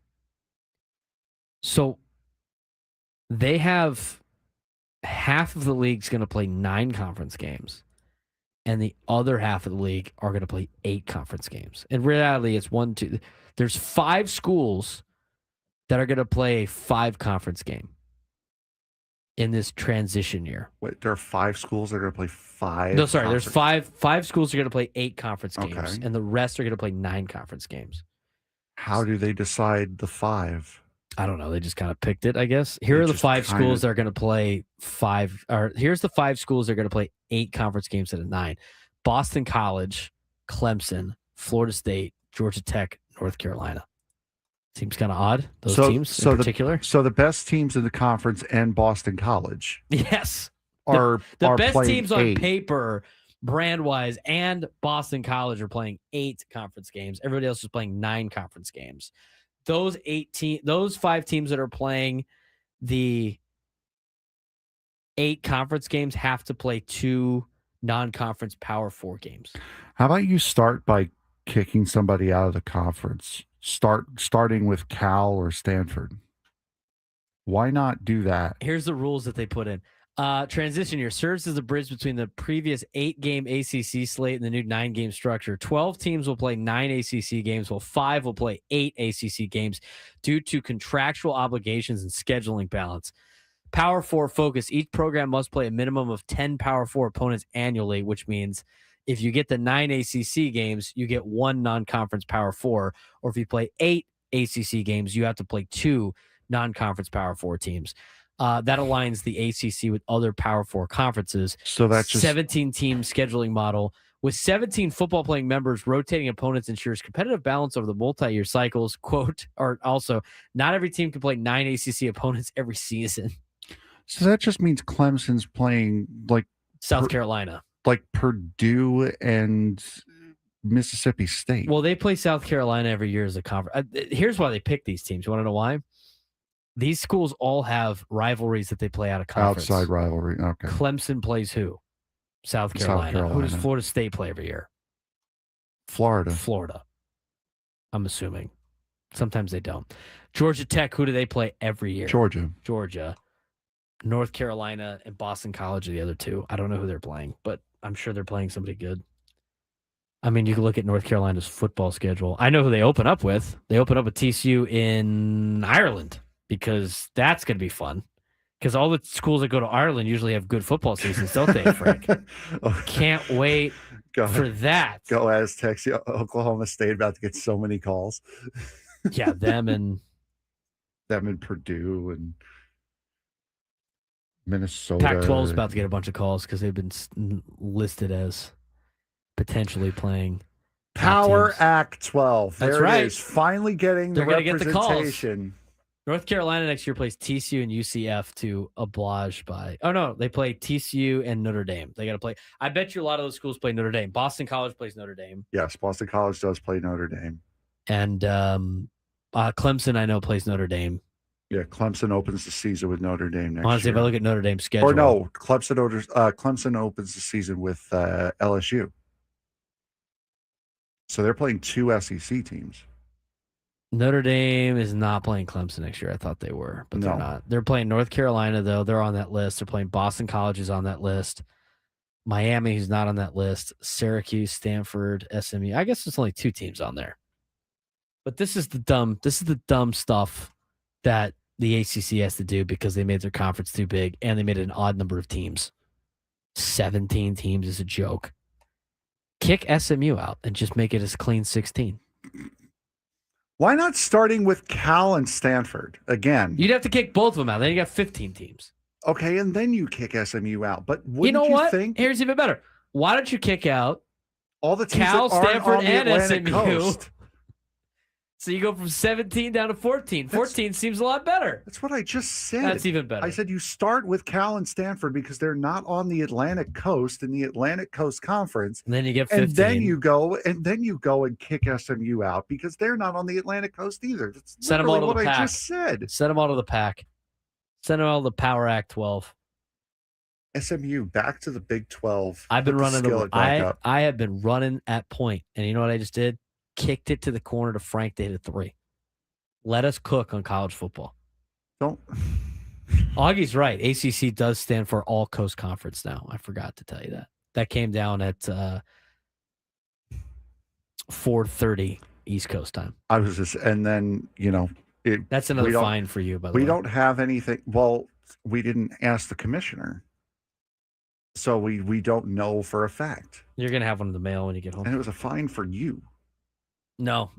He texted me after and he said explicitly said he texted "You're me fine." after when we were talking, and he said, "Was it on the sheet?" And I said, "Well, it said American Athletic Conference on the sheet." And he's like, "All right, foul's going to Frank." Right. Fine's going to Frank. I want to see the receipts on that. You're gonna just get it in the mail, dog. I want to see the receipt You'll see on it that. in the mail. And the receipt on see that it in the is mail. going to be, oops, I deleted the text chain so you can't see it. No, I think you're overreacting. No, I think you're And lying. we're gonna overreact to the Week 15 of the NFL when we come back on the Braden Surprenant Show.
Final segment of the Braden Surprenant Show on a Tuesday.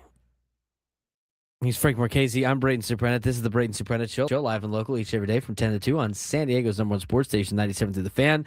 After this segment, we only got 3 shows left of 2025. Yeah, we do. Counting down the days. Last 2 days have flown by. Flown by. Where's the time gone? We appreciate all of you guys tuning in each and every day during the holiday season. We'll have more for you in the new year, which will be great. Gwen and Chris will be coming up next. Before we pass along to Gwen and Chris, it's time to overreact to Week 15 to the National Football League. All right, Frank. 5 overreactions by Dan Graziano that we need to weigh in, buy or sell. He wrote the entire thing on ESPN.com. He's got a couple of bonus ones if you want to check it out and overreact with us on ESPN.com. But what do we got from Week 15? So Sunday in Foxborough felt a lot like a playoff game. The Patriots jumped out to a 21-0 lead. Drake May looked fearless, and then Josh Allen did what Josh Allen does, dragging Buffalo back from the dead twice. The Bills snapped New England's 10-game winning streak, and now the AFC East race is tight with 3 weeks left. Whether it's for the division or for a wild card matchup, these two teams look destined to cross paths again. Buy or sell? Patriots and Bills are on a collision course for a playoff matchup. I will buy that. I think that's definitely going to be the case. I think these two teams are two of the better teams in the National Football League. I think the AFC is highly competitive, obviously, but I would not be surprised if you see these guys play in the first round. I mean, there's a possibility that they play each other in the first round of the postseason. And depending on bless you how they both finish will determine whether or not it's going to be in New England or Buffalo. But I think these two teams will definitely play again. Next up, this wasn't just an loss for the Green Bay Packers. It was a gut punch. Micah Parsons goes down with what looks like a season-ending knee injury. Christian Watson leaves in an ambulance. The Packers drop a game they needed, fall out of first place, and suddenly the locker room feels like it's bracing for survival mode instead of a Super Bowl push. Buy or sell? The injuries on Sunday have just ended the Packers' Super Bowl run. I'll buy that because I think there's a lot of good teams in the NFC too. I think the Rams are the best team in the NFC. I think the Seahawks are a good team in the NFC. I think the Eagles, even though they've been kind of up and down this year, I think they're good enough to beat the Packers in the playoffs in the NFC. I think the Niners are still chugging along and good in the NFC. And then you look at some teams that might be on the outside looking in. Detroit, I think, has a chance at making the postseason out of the NFC North. So when it's all said and done, I think the Packers are in a world of hurt, losing the players that they did, most notably Micah Parsons. I will buy that. I think it's time to pack it in if you're a Packers fan. Does that mean they won't make the playoffs? No, I still think they make the playoffs. I just don't think they make it to the Super Bowl. If they're one win off of 10 games, they're half a game out of first place. They still have to play the Bears again. So, I mean, they have an ample amount of chances. It's just a matter of whether or not they can do it. Trevor Lawrence has just played the best game of his career, 330 yards, 5 passing touchdowns, a rushing score, and in total control from start to finish.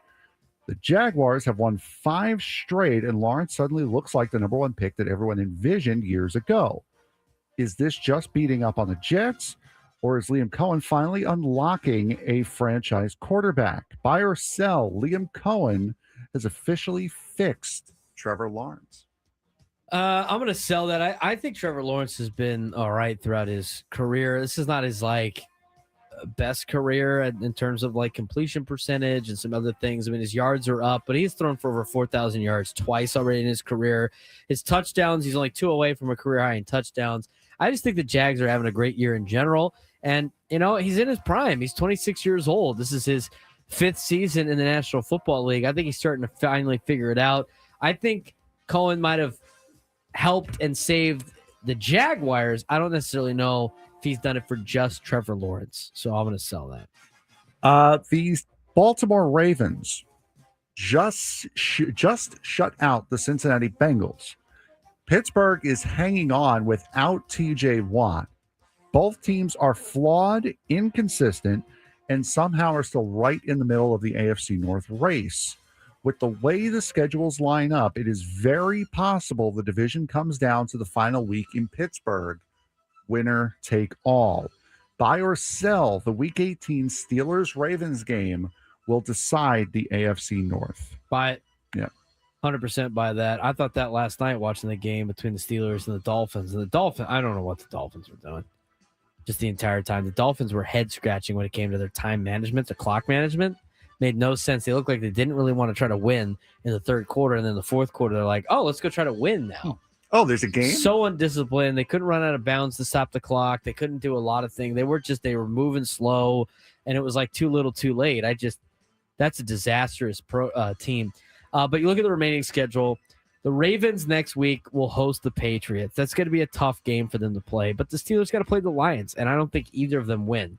In Week 17, Steelers got the Browns, and the Ravens have the Packers. And now with the injuries to the Packers, I think that game is more clear for the Ravens. And so they're both going to be at 9-7. It's going to come down to the final week. I think both teams go 1-1 in their next two, and it sets up for a winner-take-all game in the final week of the season. And that's how I think it plays out. It's been looking like that for a while now. Kyle Pitts reminded everyone why he was a top five pick. 11 catches, 166 yards, 3 touchdowns on Thursday night. With the Falcons going nowhere, Pitts is auditioning for the rest of the league right now. But is one late season explosion enough to land him a top of the market tight end free agent money? Buy or sell, Kyle Pitts is about to cash in with a massive free agent deal. I don't know about that. Like, I think that's kind of an overreaction. He's having a great year. I have him in fantasy in one of my leagues. I mean, he put up 45 points in fantasy last week in one of my ESPN leagues. I don't think he's getting a massive contract. I mean, he was a first-round draft pick. He was a head-scratching first-round draft pick for the Atlanta Falcons. I mean, just ask Adam Klug about it. Adam Klug still bitches about that to this day, about drafting Kyle Pitts with the number one our first-round pick that they had in that year. I think it's possible that some teams will value him really high, but at the moment, the highest-paid tight ends are the Niners' George Kittle and the Cardinals' Trey McBride, each around $19 million per year. Even at his best, Kyle Pitts has never been that kind of player. So I would say he's an above-average tight end, but I don't think it's going to be huge money for him in the offseason. Does he return to the Falcons? Who's to say? To say like a big money contract would be signing for a lot more in a different city, maybe that's the case, but I don't think he's going to be making big NFL money, if that makes sense. See, now if you're Kyle Pitts, you can also say, look at the team, look at the quarterbacks I've had. I haven't really had a chance to show that I can be that George Kittle style tight end. Yeah, but did you see have you seen the quarterbacks that George Kittle has had? I'm saying that's an argument that that's not enough of an argument to get $20 million. I agree. A year. I agree. He's not even close to that play. I agree, but that is an argument that he can use. It's still not going to be enough, though. I agree. Well, then why are you bringing up as an argument that you can have? I mean, yeah, he can have a lot of arguments. It's not going to get him to the $20 million. Okay, that's a line of attack that he can use. Might get him to $15 million. Well, there you go. I don't think a lot of teams are going to buy that. I'd take $15 million over 5. Yeah, but the question was like big money free agency. I want you to ask Adam the question. 15 for big a money. tight end. You got to define big money. big money. Frank will define big money tomorrow. Braden Surprenant Show.